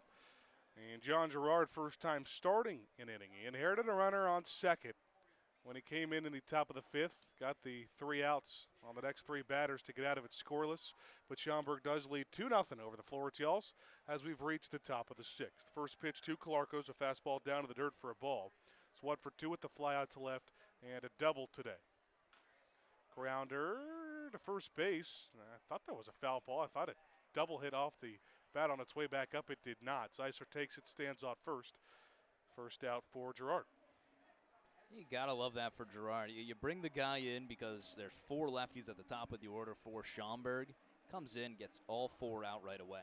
Just doing your job. Yep. Here comes that first righty in Banks Tolley. You have Chase Dawson who hits lefty, and Alex Calarco who will hit righty as a switch hitter. So it all mostly goes right at this point until we get back up to the top. Fires one of the dirt, bounced. They wanted to start another lefty too, and Will Prater initially penciled in, but not sure. Didn't get a reason for the late scratch. Fitzgerald in for him. Fitzgerald hits righty. 1-0 on Gerard, or 2 from Gerard to Tolley. He's in the dirt. Tolley rocking that. Talking about it yesterday. He's almost got a full football pads on. He's got the mask. He's also got a huge knee pad on his back knee. Grounder fell behind the plate. And he missed 41 games last season due to knee injuries, so not surprising. Is that what that is? That's supporting the knee? Looks like it's more on the calf. Well, it's probably, if you look at the front end, you can see it going up his pants a little bit. So, yeah, it probably is like that calf up to the lower knee. I have never seen that thing. Hard ground ball foul. Leaves the count up at 2-2. But, it's – see, look, it's his whole leg, actually. If you saw it from the front angle, it goes all the way up to his thigh. You can kind of see it bulging in the back. And the arm, too. He's got every piece of padding possible. I'm telling you, he's ready to go take a hit across the middle on a football field. You could Iron Man seen him just – Count's got a 2-2 after the foul ball with 1 out, nobody on. Another one in the dirt. To the backstop. No harm, no foul, nobody on. Did you ever see the movie World War Z? I have. With Brad Pitt. You know when he tapes magazines to his arms for protection? That's this. That's what Tolley's doing? Yeah. Payoff pitch, just gets a piece. Putting together a pretty nice at bat here. See, yeah, that's going all the way up his leg. It's like a full leg brace. It's a great movie, by the way. That's a really good movie. My dad hated it. Rich Tettemer, not a fan? Not a fan. World War Z. 3-2 is upstairs. A first batter that Gerard lets on base. It's a long walk and a really good plate appearance for Banks Tolley. He'll be protected on the base paths.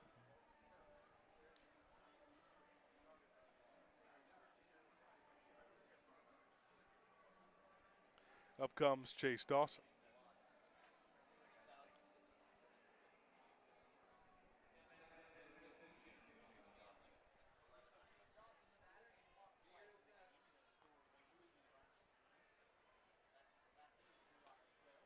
Another lefty on lefty that you'd like Gerard to take advantage of, but Tolley was that first righty that he faced and did let him on base. First pitch is a strike to Dawson. He's walked both times up, both on Fury. 0 for 0. Fights slider back, and now he's down 0-2. Gerard, what's different today so far than his first few appearances, he's getting ahead in counts a lot better than we had seen. I think he also got a haircut too, right? Looks like it. Look good, play good. I was always a big fan of that, yeah. I'll tell you what, there's no one in the world that needs a haircut more than myself right now. So I might Glad you brought it up. I might come back into the booth. Just firing on all cylinders next time we're at home. HTN, Shep, they all text me saying, Ben's overdue. Slider misses outside. Counts even at 2-2.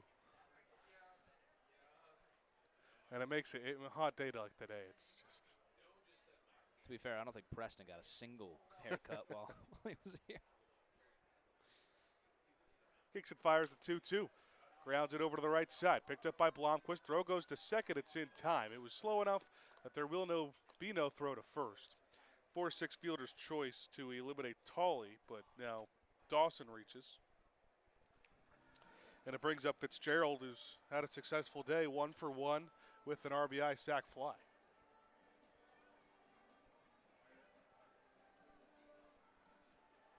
Top of the 6th, Florence trailing by 2. They have nothing going on the offensive side.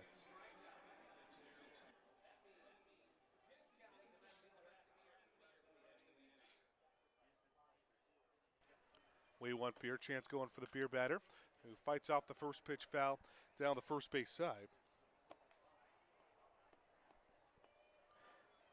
Fitzgerald right around that 300 mark. Coming into it around 290. 3 homers and 40 RBIs. Fouls another one off. Girard again ahead of this count. 0-2. Final line did conclude after that double didn't score in the 4th for Fury. His pro debut, he goes 4+ innings. 2 earned runs on 3 hits, 3 walks, 3 strikeouts, a whole lot of threes. Yeah, threes all around. Yep. Schaumburg just out hitting Florence right now, 3-1. Runner takes off for second, pitch inside. Harbison a bullet down, but it's late. Stolen base for Dawson. That's his second of the series. Mentioned Florence. You mentioned that Florence has got a caught stealing in millennia. It's been a little bit. Goes into that small ball. It was the first ball on the count. 1-2 grounder, picked up by Baker on the backhand. Throw across the diamond, 1 hop, got a long way to go. Tag, got him. Great play by both Baker and Zeisler. Zeisler does the cleanup job over at first base to get Girard out of the inning. Boy, that was starting to look a little bit dangerous. Baker on the backhand had to go down to a knee to get it, too. Plays the 1 hop. Zeisler just got him on the calf. We go to the bottom of the 6th. Florida still trailing by 2 on the Frontier League Network, powered by HTN.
Out comes Cole Zafiro for his 6th inning of work.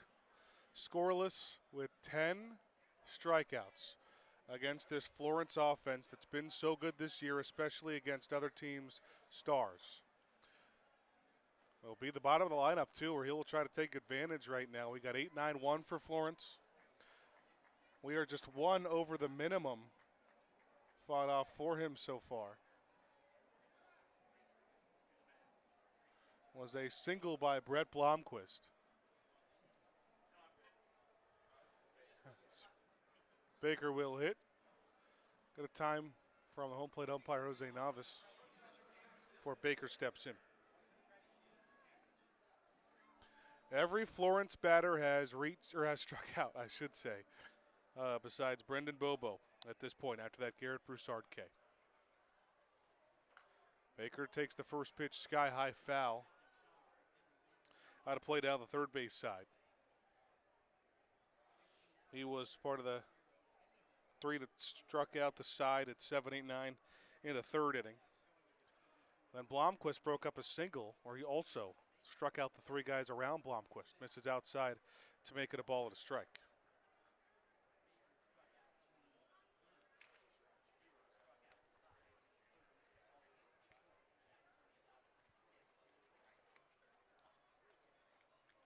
1-1 right down the middle of the plate. He's mixed his pitches very well today. He does have the best ERA on the team since the break at 2.55. And again, we talk about that 11 innings scoreless streak that was coming into the game. Now it's at 16. He only allowed 5 hits in that stretch coming into today, just 6 hits now in his last 16 innings of work. Swing and a miss. Another strikeout. And this is absurd. That is the 11th strikeout of the game now for Zafiro. He was not a strikeout guy coming into this, just the season high of 7. I mean, he's probably closer to doubling it now that he is.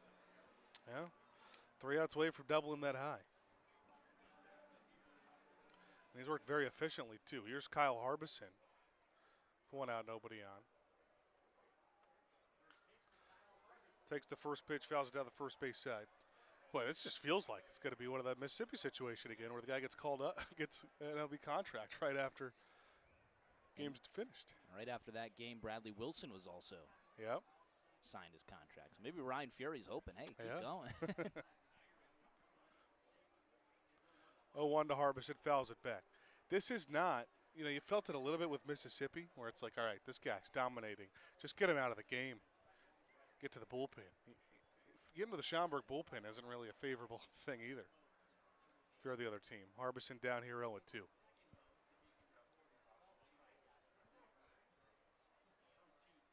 He's working out of the stretch the whole time. Fastball left just upstairs. That's about as close as it gets. A tough take there for Harvey. Struck out his first time.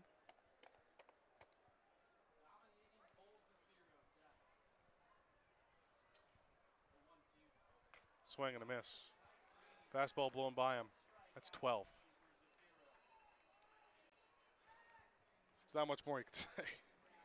That's 2 times through the order now. In those 2 times through the order, he's gone 5 2/3, scoreless on just 1 hit, no walks, and 12 strikeouts. He is a strikeout away from striking out the side for the 3rd time in 6 innings.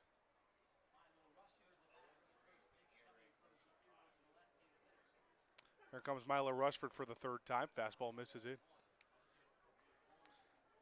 How about this? So every Florence batter has struck out in the starting lineup except for the leader in strikeouts, Brandon Bobo. Just has to fly out on the ground down. Rushford had a pretty hard lineup his first time up. Launches an off-speed down the middle of the plate to even the count up at 1-1. Schaumburg is only out hitting Florence in this game right now, 3-1. They just capitalized, playing a little bit of small ball, taking advantage of a couple of wild pitches at top of the 4th. Fastball misses in. Rushford ahead of the count 2-1. Maybe the 3rd time through the order would be different. Got to think Zafiro's got a lot left in him. 2-1, fastball misses up and out now. So 3-1. He's a ball away from surrendering his first walk. It's Buddy Pindell on the mound tomorrow for Schaumburg. It's been their best pitcher this year, the All-Star. Payoff is hit into right center. That will dunk it for a base hit. Just the 2nd hit of the day for Florence. It's the first for Milo Rushford. And it brings up the only other guy who has got the hit, Brett Blomquist, on a game-tying 2-run home run yesterday. Just an inning later in the 7th. Here comes a meeting on the mound. This is an interesting spot for a meeting. I guess you haven't really used any this game. Maybe to talk about some things defensively. Also, something I haven't noticed, Toby Hall's over at 3rd base. How about that? Harrison and Nicola went over to first. And the unknown man is in the dugout. Yeah, unknown man's in the dugout. Agent, what's it calling it? Agent Zero? Max Johnson. Max Johnson's brother's in the dugout. Round meeting over. Comes after, again, Zafiro's cruising. Broke it up a little bit by that Milo Rushford single. Now Brett Blomquist to throw runner on first at 2 outs. He is the game-tying run. 15 homers for him on the season. It's just an RBI shy of 60. 2-0 Boomers. Zafiro out of the stretch. First pitch fastball left off the plate. Sergeant Bilko tuning in, saying he needs a haircut as well. He's scheduled for the 22nd, but he's way overdue. And then said there's lightning 7.9 miles from the ballpark. Popped up foul first base side. I'll get up and out of play. It has an eerie feel right now. Yeah. For sure. It's like this doesn't feel like it normally does at this time in terms of getting dark. Like it feels like it's a little bit of gray. Over to our right, maybe? Yeah, it has a feel of Blomquist's home run right now to tie it and make sure that this game stays unofficial. Is that what the forecast said? That is what the forecast said and what Bilko predicted. All right. Ball on a strike on him. 1-1's a grounder. Over to third base. Hop at third for Calarco. Throw across the diamonds in time. Must have been apple weather because that forecast was wrong. Another base hit for Florence, just their second of the game, but Zafiro is still dealing for the Boomers. It's 2-0. Go to the 7th of the Frontier League Network, powered by HTN. Cowboy Court, the old classic, coming on to the 7th of the Frontier League Network, powered by HTN.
Top half of the 7th inning, Florence trails 2-0 to the Schaumburg Boomers. Alex Calarco, Christian Fedko, and Alec Craig will be the ones due up for Schaumburg. That's 8-9 top. John Gerard still out on the mound, now in his 3rd inning of work. He is allowing just the walk and a fielder's choice. The lone 2 runners aboard against him. That one skied out towards left field. From first pitch, Rushford warning track to the wall, ambush home run. It's 3-0.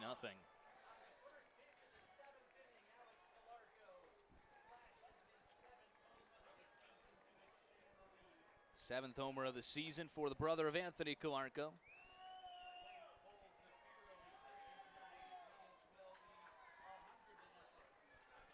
Brings up Christian Fedko. And Kurt, welcome to the broadcast. Yeah, always a pleasure to be up here with you gentlemen and sweat it out with you today here at Thomas More. We got a hot one.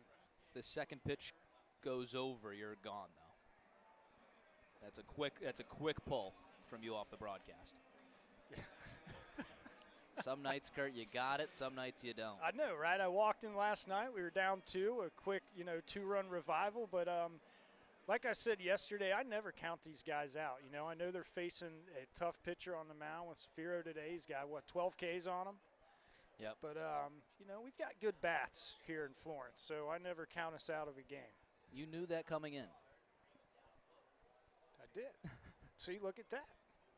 Now this guy, Zafiro, his season high was 7 Ks.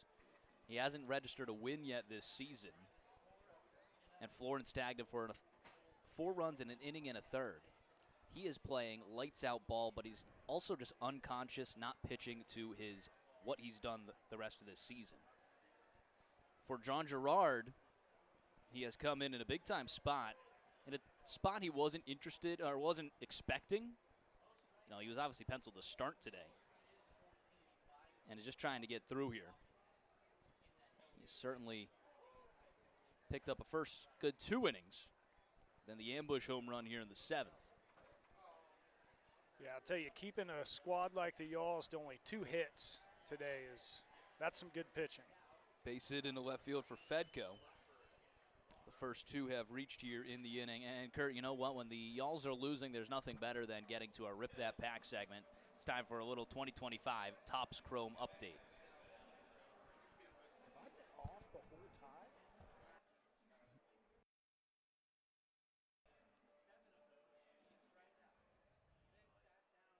Brings up the top of the order, Alec Craig, who's 0 for 3 today. Gonna get a timeout on the field.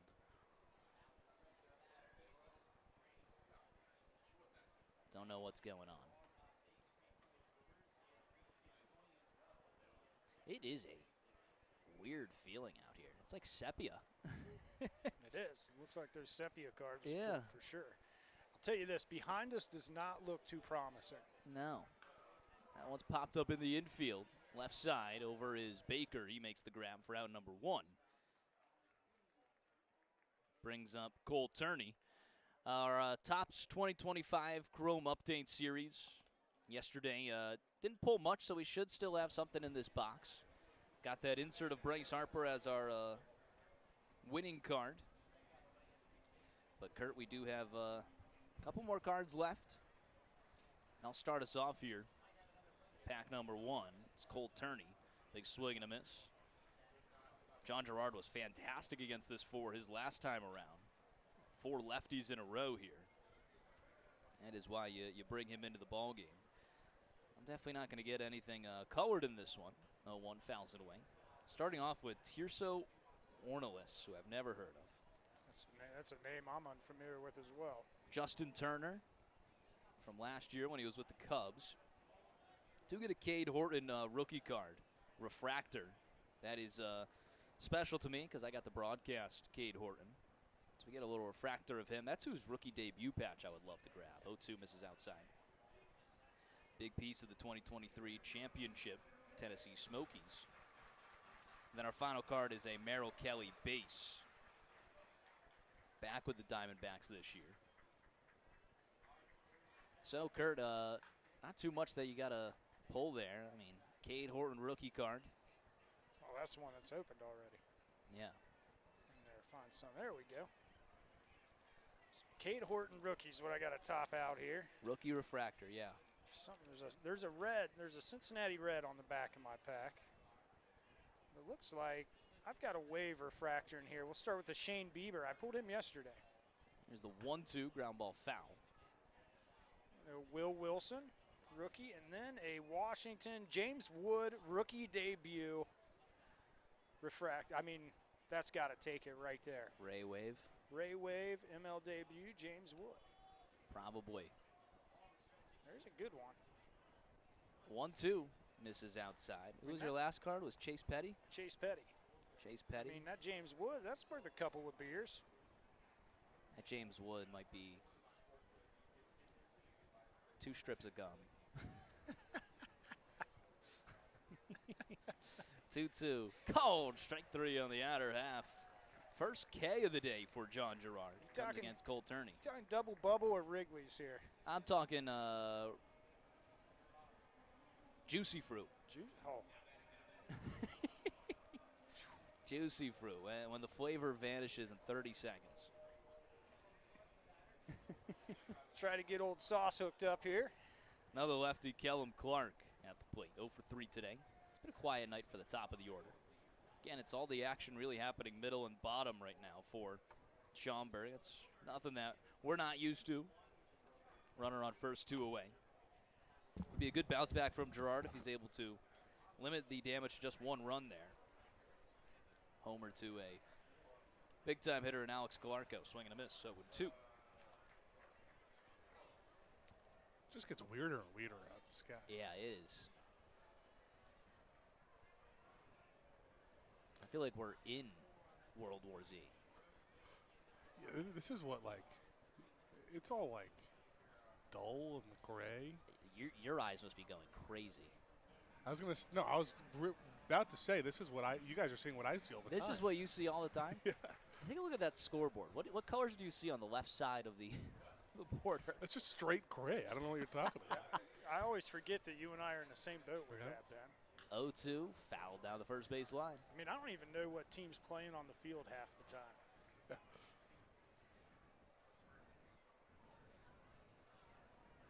Yeah, this must be a tough jersey. This is getting even weirder. It's getting more yellow. It's just such a weird color going on the field right now. It's literally like a Instagram filter. They just keep swiping through, and we're seeing it live. Now it's fouled away. This has like a tornado feel to it almost. You're calling for twisters. Yeah, I think this is the exact same lens they were using for twisters. And we're just seeing it right now. And I'm just Glenn Powell. Yeah. Obviously in the situation. You know, I met him. Really? Yeah, I saw him on the beach 2 years ago in Ocean City, New Jersey. Wow. I got a photo with him. That's awesome. That's wild. I had a bowl of cereal with Glenn Powell last year. Yeah, okay. Did it Ground fall ball. off the ledge? It did. Base hit through the left side of the infield. There he is. All right. Runners first and second. 2 away. 3-0 Schaumburg. Callum Clark gets his first hit of the day. That'll bring up the reigning Frontier League MVP, Anthony Kolarko. His brother homered in this inning. Hopefully he does not follow. I gotta ask, who took that picture? Rich Tettemer. Was he? Rich. Was Glenn Powell listening to some One Republic on the beach, throwing the football around? Yeah. Lot of just masculinity. I mean, it was Tom Cruise is out there too. Up the middle, sliding stop from Dylan Baker. It looks like John Gerard was able to avoid that. That was rope, 96 right back at him. And he ends the inning, leaving 2 runners on. A home run from Alex Clark gives Schaumburg a 3-0 lead. Florence still looking for something on the offense. We head to stretch time at Thomas More Stadium when we return on the Frontier League Network, powered by HTN.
A welcome sight for the Florence Y'alls. The night is done for Cole Zafiro. Good riddance, 12 Ks. He has dismantled Florence, but they will head to the bullpen. It is a Hooves Hangout pitching change. Looking for the perfect spot to relax and open your favorite Pokemon or baseball trading cards. Visit former Reds reliever J.J. Hoover at Hooves Hangout today, 405 Washington Street, Suite D in Alexandria. Cole Zafiro, one of the best pitching performances I've seen against Florence, not only just this season, but in my time here in Florence.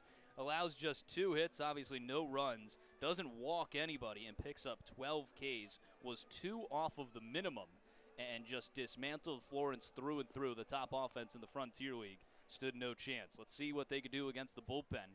Hank Zeisler, Zade Richardson, and Brendan Bobo. 3, 4, 5. Murderer's row here for Florence. Florence is playing musical chairs on their first and third base coaches. Now we're back to Harrison Dinoco at third base, and you bring in Zach Beadle over at first base. Zeisler 0 for 2 with 2 Ks. Staying with a righty in Glickstein. Top of the zone, no good.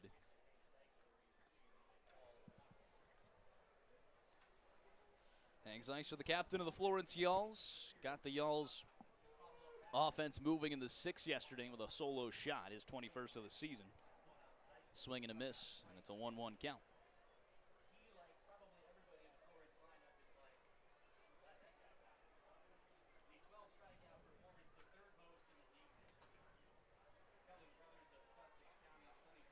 Here's the 1-1.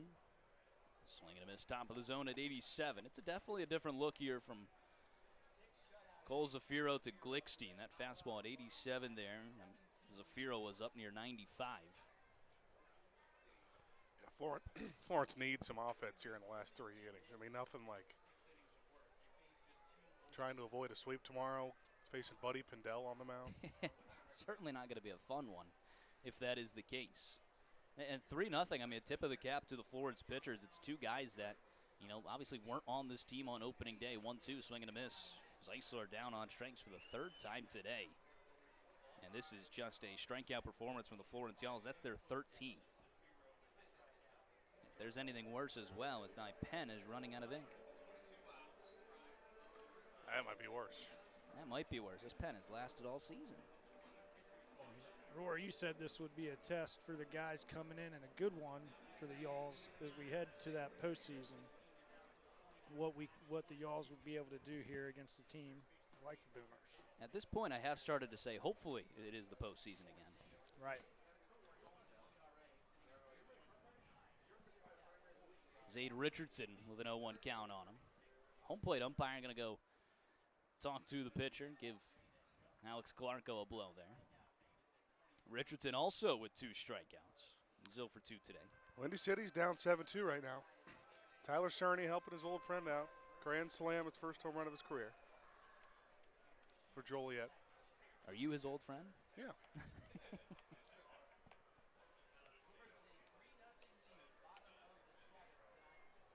Aaron Glickstein is in his 5th season with Schaumburg. 6th in the Frontier League. That one's fouled away. 34 times in 2025, all in relief. 4-2 record with a 2.95 ERA. 58 innings and 62 strikeouts. Fortunate thing, though, is Lake Erie just seems to not be able to score a run unless they're facing Florence. Richardson punches one out towards center field. All over it is Banks Tolley for out number 2. The Yalls without a leadoff runner aboard all day today. 1-0 Evansville in the top of the 4th there. Evansville can't seem to lose right now either. Certainly distancing themselves from the Yalls. We still gain a spot in the magic number if we lose and Windy City loses. Yeah, that's how the magic number works. You might be able just to lose your way into this. Again, another good Here Comes the Boom reference, but you've never seen the movie. Nope. Essentially, Kevin James is a struggling teacher and joins the UFC just planning to lose matches so he can get money. And, you know, all this stuff happens to, you know. Well, how does he get fights? He just somehow keeps getting fights. Yeah, that's a good plot point. Plot hole there. Yeah. No one's really thought of that? He eventually starts winning. 2-0, skied out towards left field. That is well hit. Clark, warning track to the wall. So long. Brendan Bobo, a solo blast, ignites the Florence offense. They trail 3-1. All right, good start. I mean, keep it going, keep the train moving. I mean, Brendan Bobo, it's been a little bit of time since he's homered here at Thomas More Stadium. Just got a good piece of that one down to the zone. That is a sight for sore eyes. Florence gets their first run of the day. The minute Cole Zafiro comes out, 3-1, just a 2-run deficit. That'll bring up Garrett Broussard with 2 away and the base is empty.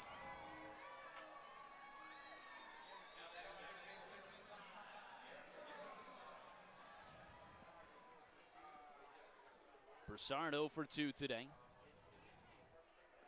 No one misses outside. You know what I'd like, Rory?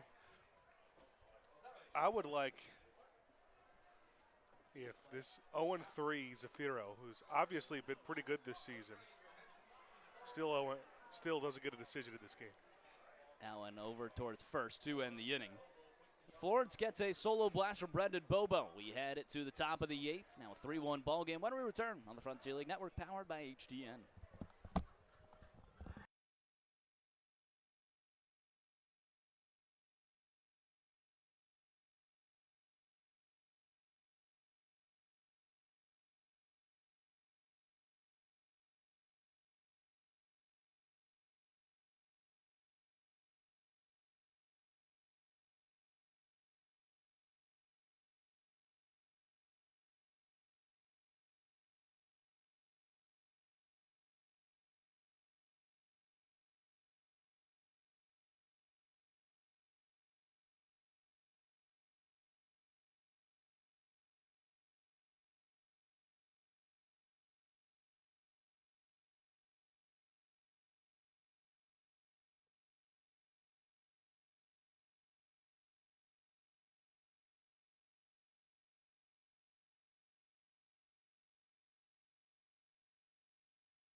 Top of the 8th, the Florence offense bringing some life. John Gerard going to try and keep this a 2-run ball game entering his 4th inning of work. Gerard, his lone blemish right now is the ambush home run from Alex Coarco to start off the 7th.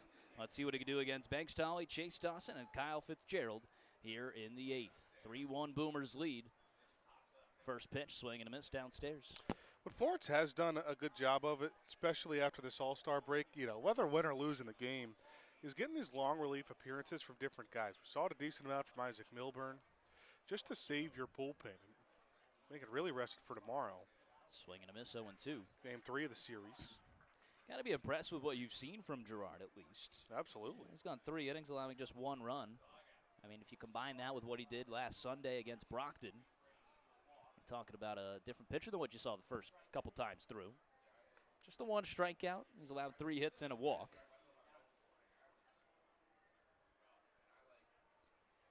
Normally Florence doesn't need much from their pitching when the offense is clicking. Right now, Florence has hit a little bit of a lull. Yeah. And guys like Zeisler, he doesn't need any help. Yeah. This whole Florence offense. Yeah. Here's the 2-2, laced into left field for a leadoff single. It's been a lot of leadoff runners aboard for the Boomers. We did have to see Kirk Kramer go. Had a food emergency that he had to attend to.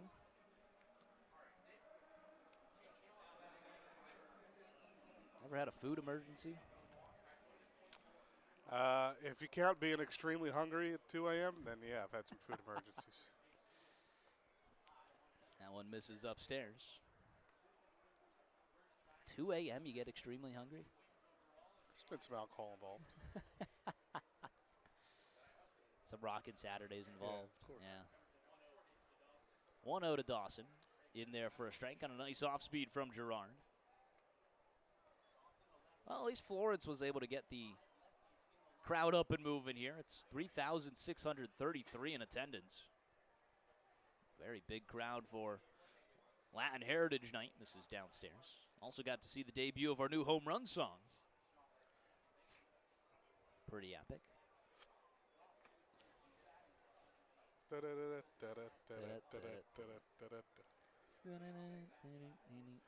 Stealing it from the Phillies, huh? Yeah, 2-1, fouls it away.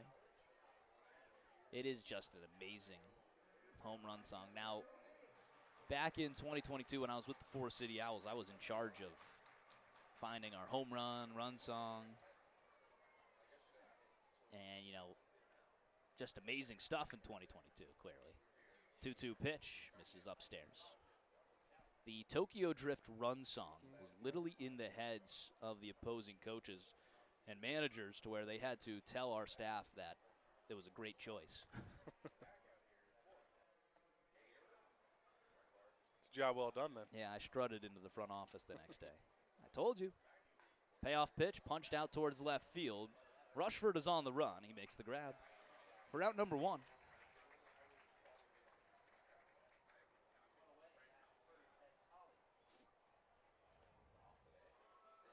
You go to a lot of Bengals games during the actual season? Yeah, I did a lot as high school and everything like that, and then obviously back in college it was hard because it's during the school year. But even when I was in college, I would go during breaks or come home for a couple every year. Football getting right back into its first week of preseason. Remember there was a time when I was like super excited for those preseason games. The Eagles nowadays, they don't start their starters until like the 4th week. 1-0 misses outside. Yeah, it's always hard. Let's hear the 17-game season, too. Teams are even more cautious. Yeah. The way injuries happen nowadays, I mean, it is. Yeah. Honestly, 4 preseason games is a little absurd. Well, it's down to 3 now. 2-0, is it? Yeah. It is 3, huh? They ever since they went up to 17, they just took one of the preseason games. If I was asked that in trivia, I would have said 4. I didn't even know. I don't know if you'll ever be asked an NFL preseason question in trivia. I certainly think hope you're not. okay. I hope I do now, but. Yeah. 2-1 the count. 2-1 pitch. Slider misses downstairs. Doesn't look like anybody active in the Florence bullpen. Trust in Gerard here in the 8th. 2-run ball game. Have a double play here. Yeah, why not? 3-1 in there for a strike. Kyle Fitzgerald is 1 for 2 today with a sacrifice fly. Full count to the beer batter of the game, trying to give these fans some late beer discounts. Payoff pitch laced into left field. Milo Rushford picks it up in the gap. He'll hold the runners station to station, first and second now with 1 away. Even when he has pitched well, we've seen Gerard give up some hard contact and do a nice job working around it.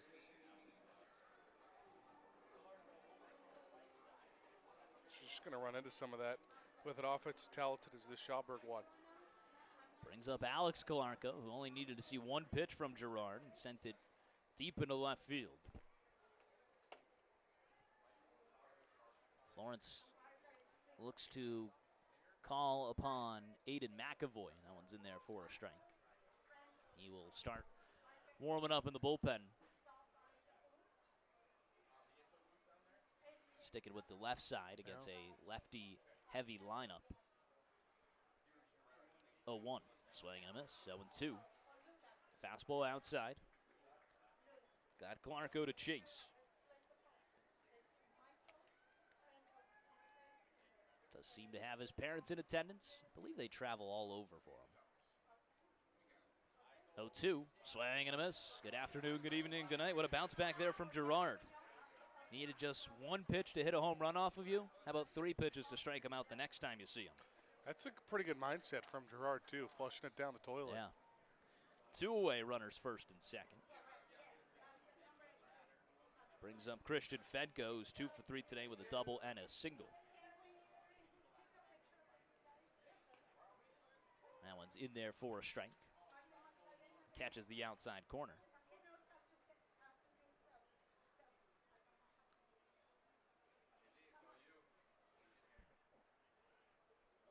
Oh, 1.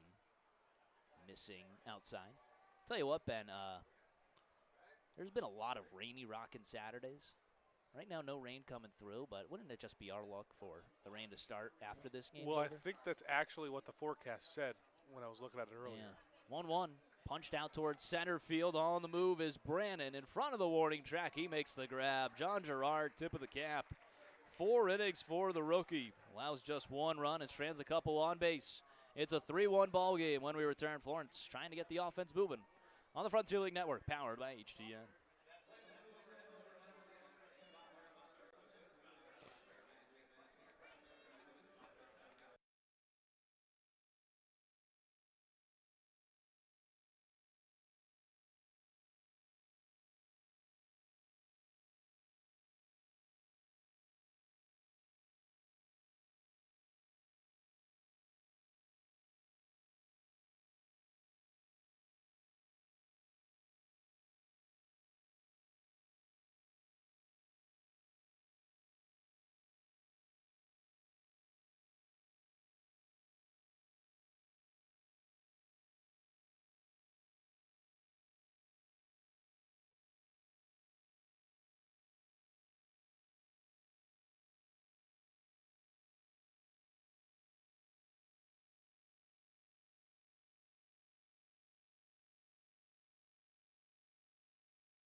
Bottom of the 8th, Florence down to their final 6 outs, chasing 2 runs. It's Cole Brandon, Dylan Baker, and Kyle Harbison due up for the Yalls.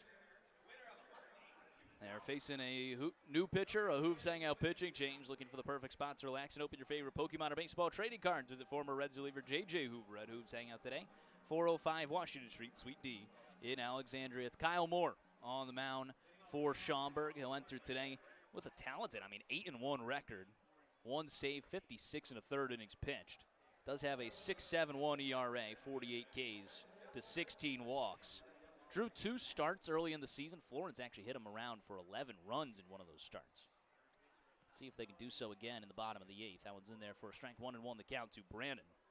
Either way you look at it, you're not going to fault the pitching here. John Gerard and in his debut Ryan Fury have held a talented Schaumburg team to 3 runs. Florence with just a 1 on the other side. The offense is just what has been stifled. Aside from the lone home run from Brendan Bobo, they're in the bottom of the 7th. Florence hasn't scored too much early in this series. In fact, just 1 run across the first 5 innings of both games. Yeah, there's always some positives to take away from a game like this, and again, it's just that the pitching. Going forward, you're not facing this talented offense. It's a Schaumburg. Look, you got some pretty good pitching. Some big games against Lake Erie coming up. 2-2 check swing doesn't go around, a full count. Be a big-time spot to get speeds for like Cole Brandon on the bases early in this inning. Immediately give Kyle Moore something to think about. I can mention it is the birthday of Caleb Rydell. Shut Florence out yesterday. Payoff pitch, laced down the right field line. That one's going to drop and go all the way to the wall. Brandon on his way to second, and he's going to stay put there. And that is the exact same hit he had yesterday, trying to extend it to a triple. Knows it this time, gets himself a double, but that's another good piece from Brandon. Yeah, there's a couple of great at-bats on both those plays that you're talking about from Brandon. Hard contact, pulled down the first base line. And yeah, definitely in this situation, there is no need to try to get to third. All right, so now you need 2 runners. You need 2 runs. Bottom of the order, I don't think you're playing small ball. A guy like Brandon can score from second on a single. But do you try and, inch it over? You need 2 runs, so I don't think so. 6 outs to play with. That one misses upstairs. And again, Caleb Rydell, if he can come into this game, then it's back to the same mindset of you really like the runs in this inning. Yeah. It's bottom of the order for Florence is 0 for 4 with 4 Ks. 2 from Baker, 2 from Harbison. The 1-0 top of the zone in there for a strike on the off speed. Just barely connecting. And we haven't seen too many pitches upstairs called today.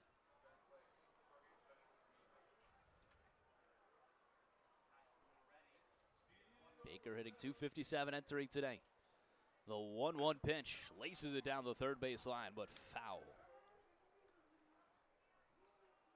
It's a big spot for him. He had a double yesterday. Maybe not a bunt situation, but certainly, hey, let's put some contact in play. Yeah. Shorten this swing here. Ground ball to the right side is going to do the same job as a bunt. The way they're playing him up the middle, it might even go through.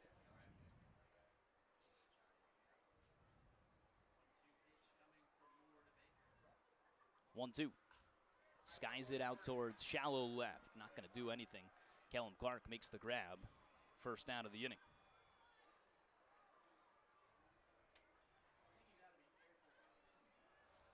It's another big spot for Harbison. Struck out twice. It's a massive spot for Harbison. Florence just trying to get the ball back up to the top of the order. Milo Rushford, Brett Blomquist, Hank Zeisler. Just any way Harbison can get on here. Yeah.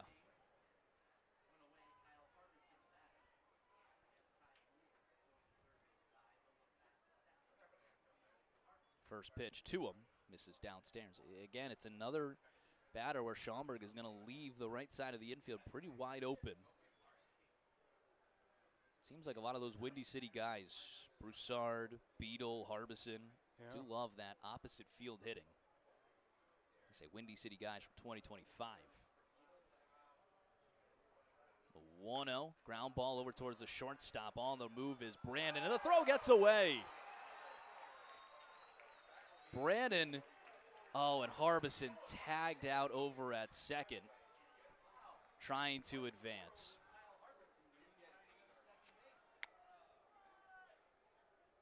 That was a wild play that you're just happy went in the way of Florence over at third.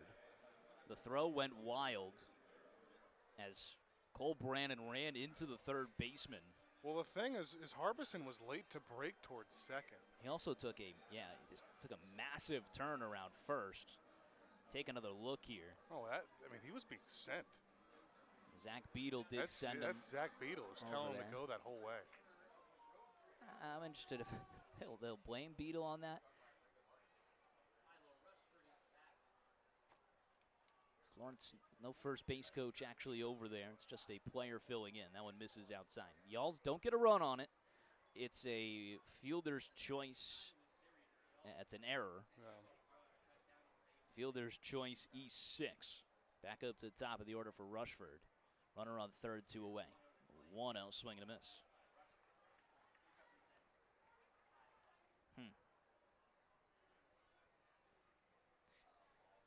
And I've mentioned it before, Ben. You see a lot of plays just, broadcasting throughout your years that you'll never see happen. That's for sure. And that's one of those plays right there. 1-1 misses out.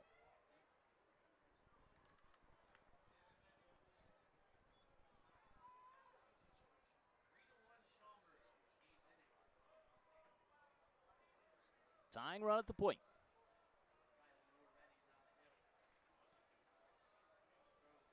The 2-1, swing and a miss, way out in front of the off speed. Rushford pulls that shoulder out. He's 1 for 3 today, struck out in the 4th, a single in the 6th. 2-2. 2 away, and Brandon over at third. Moore's 2-2 pitch. Fastball outside, no good. About as close as it gets right there. Florence has struck out 13 times today as a team. 12 of them against the starter, Zafiro.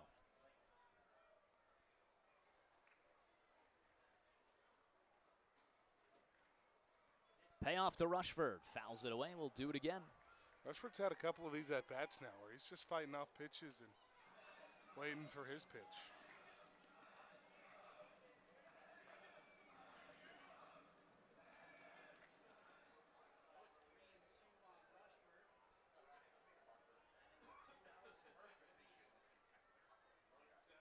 Two outs, bottom of the 9th. Tying run at the point. The payoff to Rushford. Fastball called, strike 3, 2 inches off the plate, nowhere near. And the home plate umpire, Jose Navas, is going to take this one into his own hands, sit him down as we end the 8th. Toby Hall will have some words. We head to the top of the 9th when we return to the Frontier League Network, powered by HTN.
Top of the 9th, 3-1 Boomers lead, trying to keep it that way.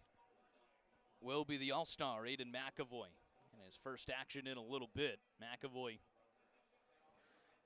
perhaps one of, if not the best pitcher on the staff for Florence, earning that All-Star nod. Has not pitched since August 9th against Brockton.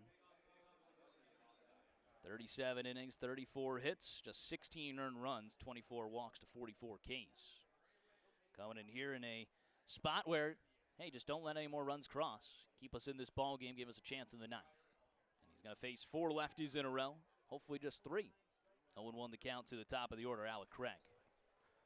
Florence going lefty-lefty, and it worked out well. Gerard able to be that good through pretty much 2 times through the order. Yeah, that was kind of a layup, right? Schaumburg set it up. Florence tries to punch it home. Misses downstairs, 1-1.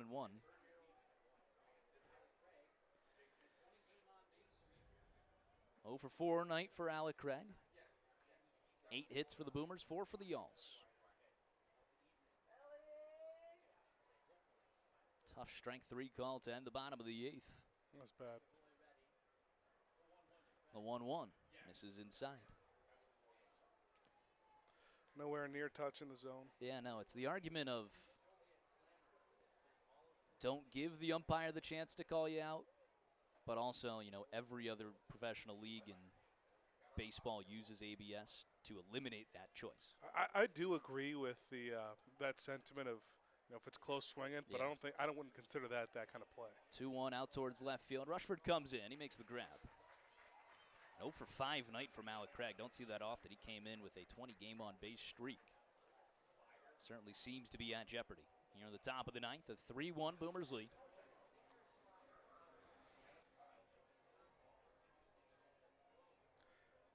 You were talking about your issues with those top buttons of the jersey wearing right now.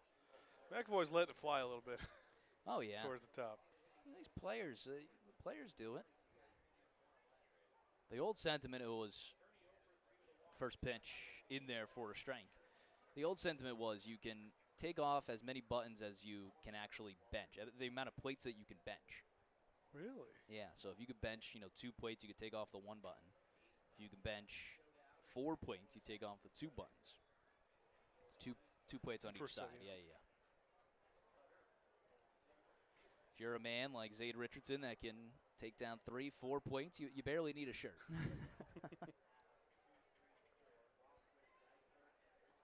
Lawrence got a couple of guys in that conversation. Yeah. Timu Thor might just go up with the open jersey. He's the 0-2, fouls it away.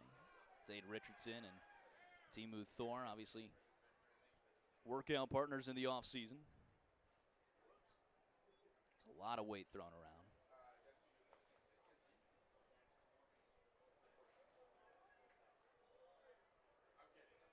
At least the eerie feeling has kind of evaporated. 0-2, swing and a miss. First K of the day for McAvoy. 2 up, 2 down. We'll bring up Callum Clark.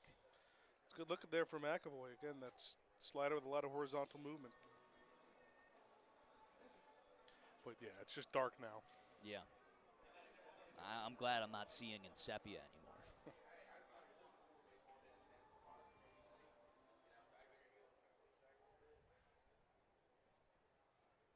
You know what always makes me a little jealous? That. Looking into that last suite over there and just seeing the condensation of all the AC going on in there. Meanwhile, we're over here just sweating in the press bucket. I mean, the windows are just faded. I got it going. I got the fan going in there, Yeah. too. It's humming in there, no doubt. 1-0. Missing downstairs. 2-0 the count.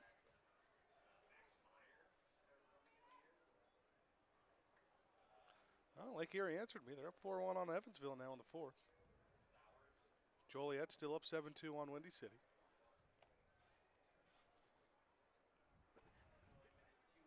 Swing and a miss. 2-1. I want to throw out both of these T-shirts in the next inning. You think we can get that to happen? I would love to. 2, 3, 4 due up for Florence. Now, if we hit a walk-off, are you going to be thinking about throwing I'm going to throw both. I'm throwing both.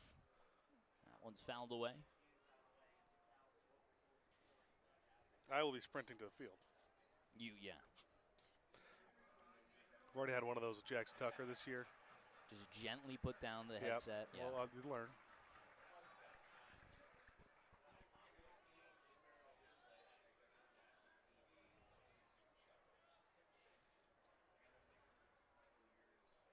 Two and two. McAvoy, the pitch. Check swing, misses outside. Nice slider there from the All-Star. Good, McAvoy really kind of pulled from the closer situation to nothing of his own. I mean, he's dominant for Florence. He's been the best closer I've seen in my career here with the Yalls. Has tripled the amount that any individual reliever, tripled the amount of saves that any individual reliever has gotten in my years. Here's the payoff. Check swing all the way around. Back-to-back Ks from McAvoy and a clean 1-2-3. We head to the bottom of the ninth. Florence trailing 3-1. Any magic coming up when we return on the Frontier League Network, powered by HDI.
Bottom of the ninth. It all comes down to this. Florence with 3 outs to play with. Blomquist, Zeisler, and Richardson. Sounds like runs to me. Hooves Hangout pitching change. Go visit former Reds reliever J.J. Hoover at Hooves Hangout today. It'll be Tom Vincent, the lefty, in for Schaumburg. Minimal work this season. 3-0 record, 10 and a third innings pitched. 8 Ks to 4 walks, a 6.10 ERA. Caleb Rydell, we mentioned, had been pitching a lot recently, the all-star closer for the Boomers. On his birthday today, does get the day off. If it was your birthday, Ben, would you want to pitch on that day or get it off? If I had the skills of Caleb Rydell, I probably would want to pitch. If I had the skills of myself, I feel like I would ruin my birthday. Now, what sport would you want to play in on your birthday? Football, absolutely football. Cornhole? Or cornhole. Blomquist 1 for 3 today. First pitch, misses inside. Spelling bee. Blomquist against lefties this season, .313 average, 4 homers, 13 RBIs. Y'all's chasing 2, 1-0, top of the zone. In there for a strike. 93 up there from Vincent. Vincent 6'3", 225 out of Tulane. Houston, Texas as well. Tulane, that's the Green Wave, right? Green Wave. The Green Wave.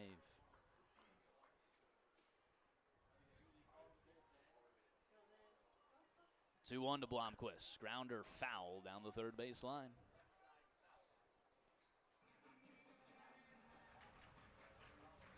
In the event Florence does tie this game up and you get extras, they're going to stick with McAvoy. Nobody warming up in the bullpen right now.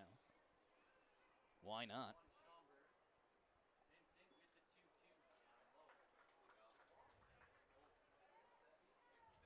Full count.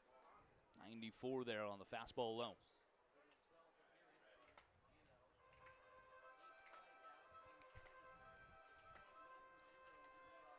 It's another close game.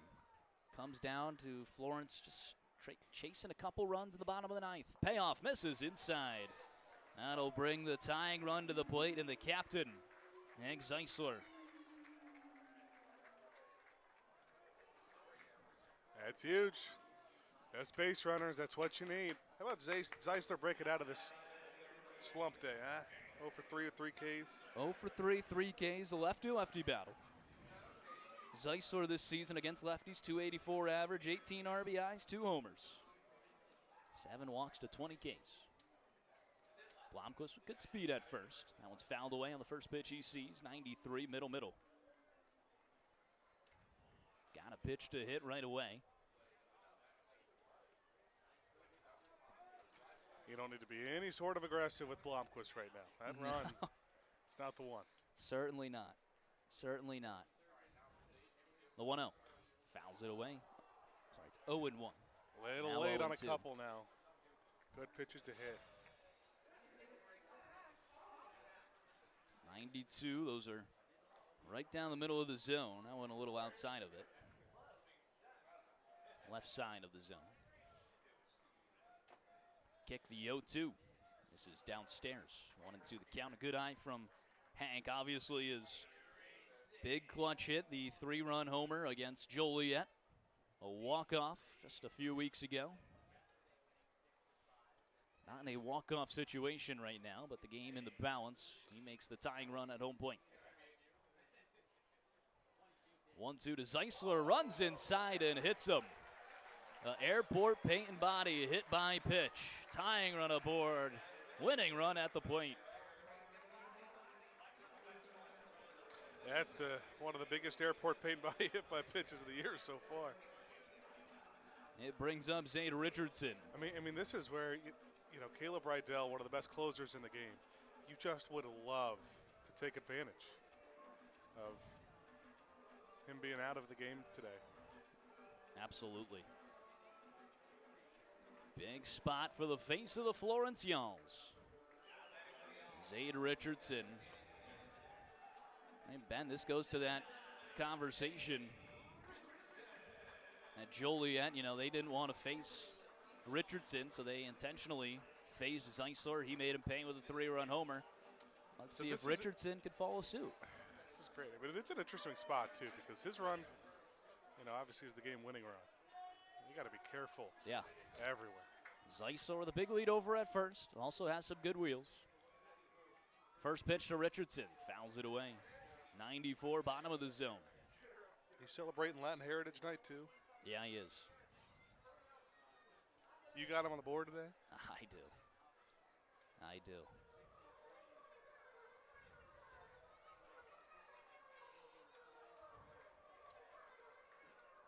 Mom in attendance here, as always.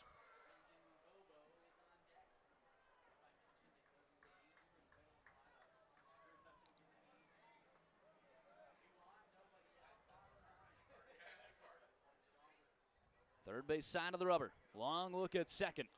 Vincent, the 0-1 to Richardson, fouls it away. Both Zeisler and Richardson started off a couple of foul balls. Yeah. Pitches they could hit. I mean, that one almost middle. But Yeah, the first one a little below the zone. That one's in there. Vincent isn't afraid to attack him. No. Certainly not dancing around. Another long look at Blomquist at second. 0-2, swing and a miss. Drop strike 3. Doesn't matter with the runner on first. 0-for-4 line there for Richardson. The bat now moves over to Bobo. It's a huge one. You bring in the lefty to get Zeisler and Bobo, the 3 and 5 hitters, to get Richardson, the righty, on a pitch like that, on 3 pitches. That's Bobo now. Bobo with a home run his last time up at the plate. And that was against Aaron Glickstein, the righty. 13 homers, found 14 homers this season for Bobo. Grounds it back in front of home plate. They'll field it, throw nowhere. Everybody's safe, and it's a bunt single, swinging bunt from Brendan Bobo. The bases are loaded. Why not? Yeah, you'll take it any way you can, absolutely. Screamed off the bat. They didn't even get it on track. It's good hustle from Bobo. Yeah, right. And it is a really smart play, too, from Calarco behind the plate to just eat that one. It's a 2-hit day for Bobo.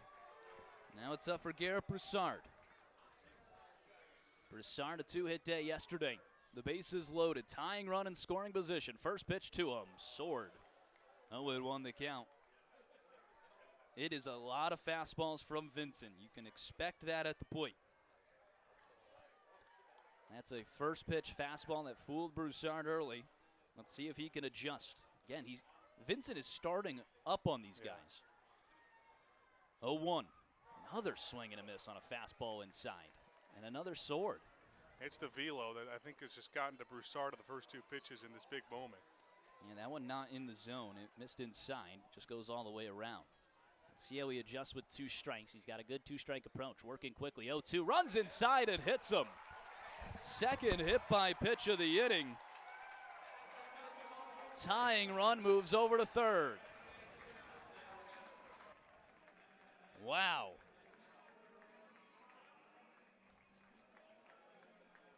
It is a 3-2 ball game. RBI hit by pitch with 2 strikes on Broussard. Cole Brannon, the newest Florence Y'all, will dig in.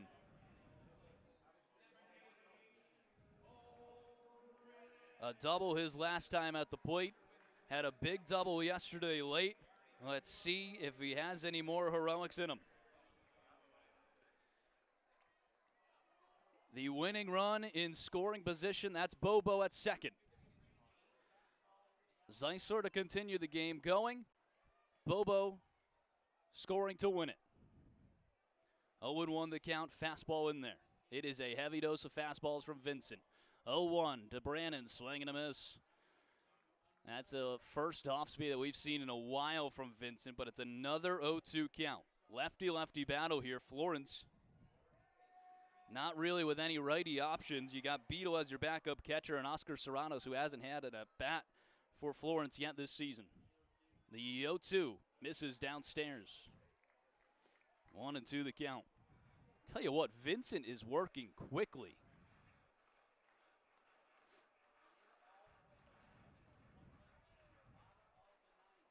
Infield in for Schaumburg. 1 away. Bases loaded. Bottom of the 9th. Florence trails by 1. Vincent, the 1-2, misses downstairs. I tell you what, he is barely coming set.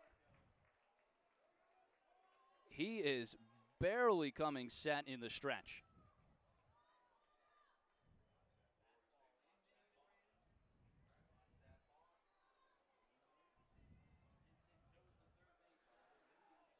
From the stretch again. 2-2 to Brandon. Misses outside at 94. A full count. Oh.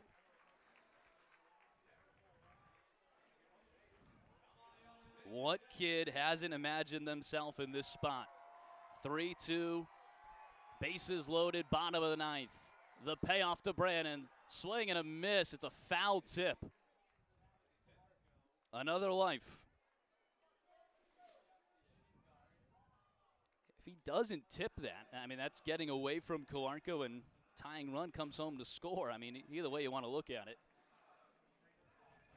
One way is a break for Schaumburg. The other is a break for Florence. Gives Brandon a new life. 1-for-3 line today. What a moment for the former Florence Y'all returning for the first time since 2023. Lefty-lefty battle. Payoff. Misses outside. This game is tied. An RBI walk. 3-3 as Zeisler comes home to score. The bases stay loaded, and there's one away. Not flashy, but Florence has just one hit in this inning, and it was a swinging bunt.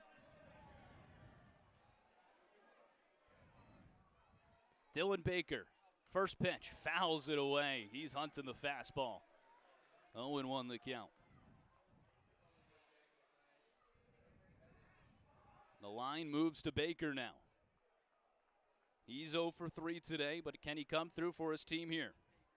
Bobo the winning run at third. 0-1 in there for a strike at 93.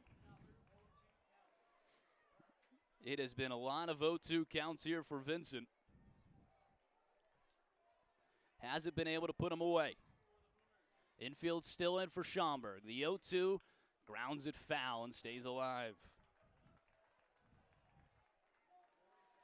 Florence with 3 walk-offs this season. They've done it in all sorts of forms. A hit by pitch and 2 homers.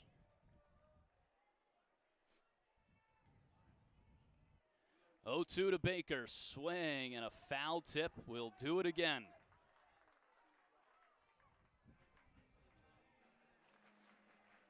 You're not even at a point where you need a base hit. Sac fly.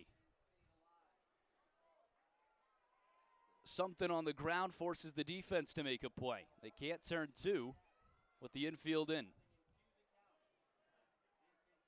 Once again, the 0-2 to Baker. Swing and a miss. Big strikeout for Vincent. Kyle Harbison will dig in.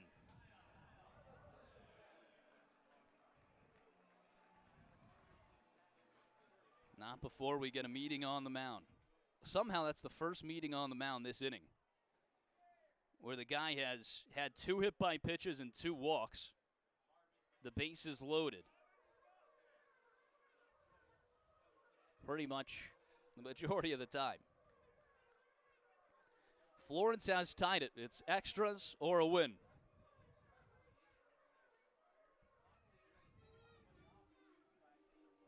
Kyle Harbison, an all-star this season.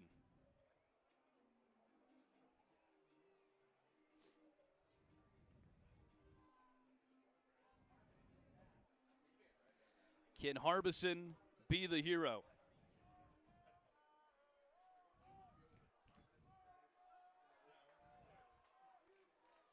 Vincent has been heavy fastball on the first pitch. First one to Harbison, misses inside and goes to the backstop. Bobo comes in to score. It's a walk-off wild pitch. Florence takes home a 4-3 win.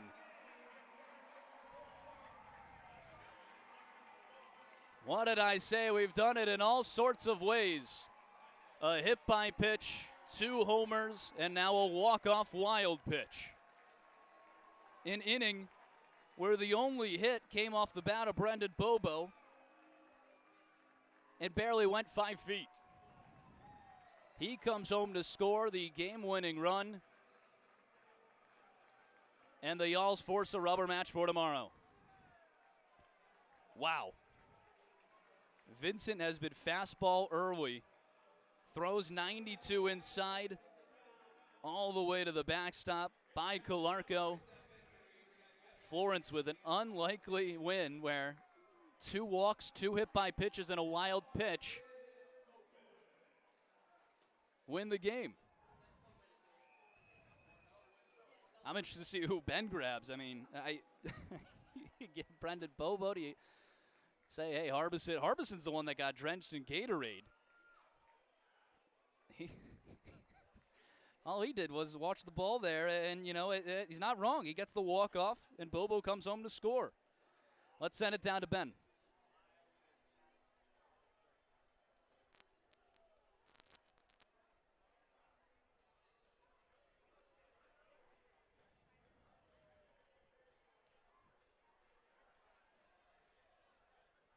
I don't know if Ben has the wireless thing on.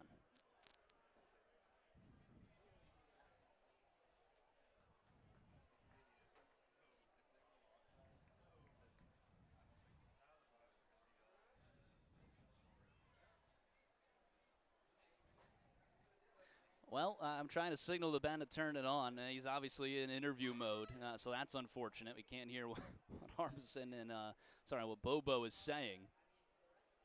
But Florence with an incredible comeback, 4-3.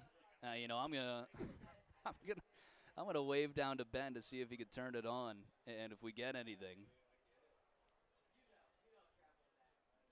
Maybe we can restart it. At the time, I mean, it's Florence. How about the pitching today? You got Ryan Fury in his professional debut. Gives up 2 runs, doesn't end up getting the loss. Held his own against a talented Schaumburg team. John Gerard comes in, 4 innings, allows just 1 run. It was 1 pitch that really got away, an ambush home run from Alex Calarco. And Aiden McAvoy closes things out with a 1-2-3 ninth. It's a weird game, right? You never know what's going to happen with this team as the interview is now done over there. But unfortunately, we could not hear that Bobo final interview.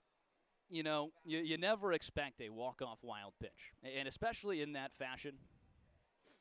You started the inning with a walk. Then it was a hit by pitch to Hank Zeisler where you get 2 strikes on him. Richardson strikes out. A swinging bunt from Brendan Bobo. Didn't even register on TrackMan. You get an RBI hit by pitch from Broussard to bring home Blomquist to make it 3-2. An RBI walk to Brandon where he had 2 strikes. Comes all the way back, works that walk to tie the game. Baker strikes out. They finally have a meeting on the mound.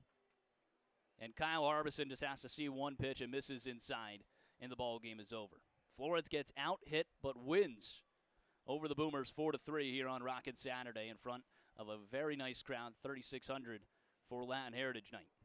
The win will go to Aiden McAvoy, and the loss will be dealt to Tom Vincent in a night where the all-star closer for Schaumburg was not available, Caleb Rydell. 4-3 is the final. And what a one for Florence to force a rubber match tomorrow. How about that? It'll be Buddy Pindell against Yanniker Villalobos, a battle of a couple Frontier League veterans. We've seen Buddy Pindell several times this season. They've seen Villalobos this season. It will be interesting to see who breaks first in a battle for the 3-game series. 1:07 first pitch start. Appreciate you guys all tuning in, whether on the Frontier League Network powered by HTN or the Florence Yalls Radio Network. You guys are awesome, and thanks for spending your Saturday night with us here in Florence. You just heard Ben Hauer on the field, or tried to hear Ben Hauer on the field. As always, I've been Rory Tettemer saying so long, and until next time, have a good night.